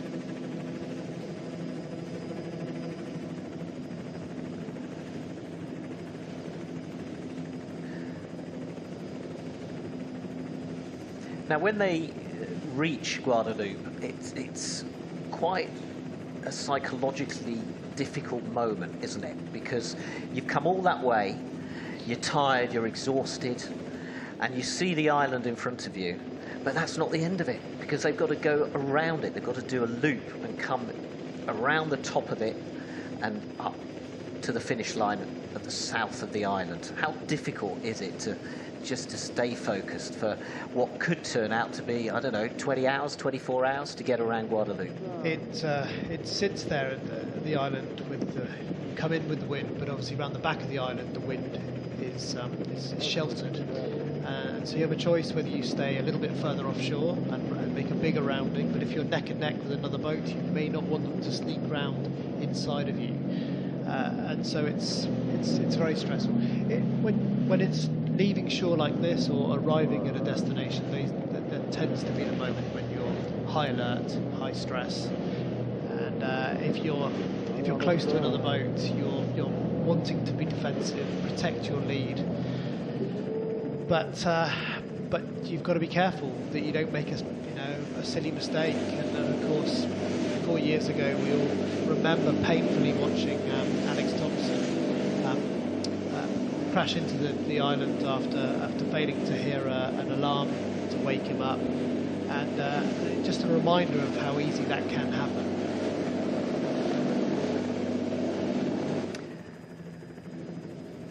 Well, Charlie Dallin putting on a show for the fans at Cap Ferrel. Many of them will have come out solely to see him. He's the man of the moment. Hard to believe that he's never raced the Route de Rhum before.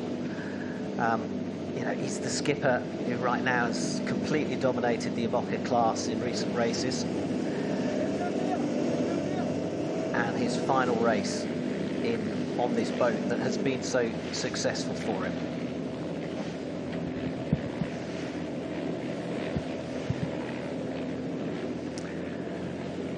And of course the Vendée Arctique that he won very recently by a country mile, disrupted by the weather. It was a very difficult course, very difficult race, but he came through it.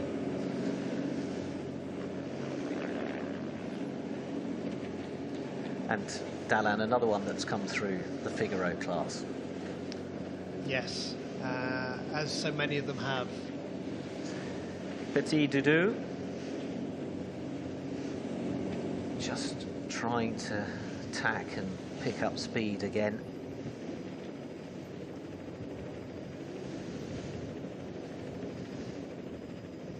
Armel Tripon, another hugely experienced skipper. And one of the many fan boats that have gone out to cheer on the boats. And they get a great view because they're remarkably close to Apevia. They'll certainly get some good photos from there. It's just a fabulous shot, isn't it, of this boat? Fully wicked up. Incredible shot of the windward foil there out of the water. The windward rudder raised up, and that's a real hallmark of the way Charlie Dallan sails this boat. Sorry to interrupt. You've competed. You've started a couple of Route de Rhums. What was your favourite? Well, you know what the worst part was because you you dismasted. But what was your favourite part of the race? I think both races I had challenges in the Class 40. The 2002 race most people remember because of the great storm and the decimation of the trimarans in 2002, and I was a statistic in that race. Big conditions in the Bay of Biscay, but big memories of the start, big memories of the ambience around Saint Malo, big memories of being with my family and my two young children, just immersed in all of that sort of great spectacle. But I think for anyone doing this race, getting away to the south and getting to Guadeloupe must be the best thing about it. And this is how they'll do it. Out of the channel, probably by tomorrow morning. And then it's a choice of how they cross the Atlantic. Do they stick closer to the West Africa route, or do they come direct? 3,500 miles and then that lap into Guadeloupe to the finish. In 7 days' time for, we estimate, for the all teams, it could be up to 2 weeks for the slower boats. And this is what awaits them, the white sandy beaches of the Caribbean island of Guadeloupe, the home of Caribbean rum, which is where the race gets its name from. A very different race in two parts, wet and windy and very moist in the first part, and warm and sunny and probably lighter winds we expect in the second part as they head down and across the Atlantic to Guadeloupe. So a fantastic destination awaits them. Which part of this race are you most looking forward to? I'm really looking forward to seeing how the strategy plays out in those first few days between the sort of north and south. And once they've got through the complexities of these weather systems, really seeing how these IMOCAs, these different designed IMOCAs, go against each other. Well, we'll see how they go. This has to be one of the favourites in the IMOCA class. Not one of the newest boats, but one of the most tried and tested boats in the hands of one of the most experienced and currently successful skippers in the fleet, Charles Danner. Well, it was a 3-day wait, but I think you'll agree, Conrad, it was worth waiting for, wasn't it? It's been stunning images off that start line. The 12th edition of the Route de Rhum is definitely away in style. We will update you regularly on the website. The tracker is there, and we'll also give you an update on Sam Goodchild, who has retired injured. We missed the huge crowds because of the postponement, but those who could get away from work today turned up in their thousands. They gave us a great show there at Cap Frail.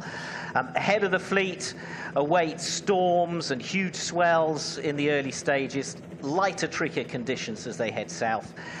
It's going to be a fascinating watch over the next 7 to 14 days or so. We wish them all safe passage, and as the French say, bon vent. Conrad Humphreys, thanks very much for joining me. It's been fascinating listening to your Route de Rhum stories. And so, from Conrad and from me, Alec Wilkinson, in Saint Malo, it's goodbye.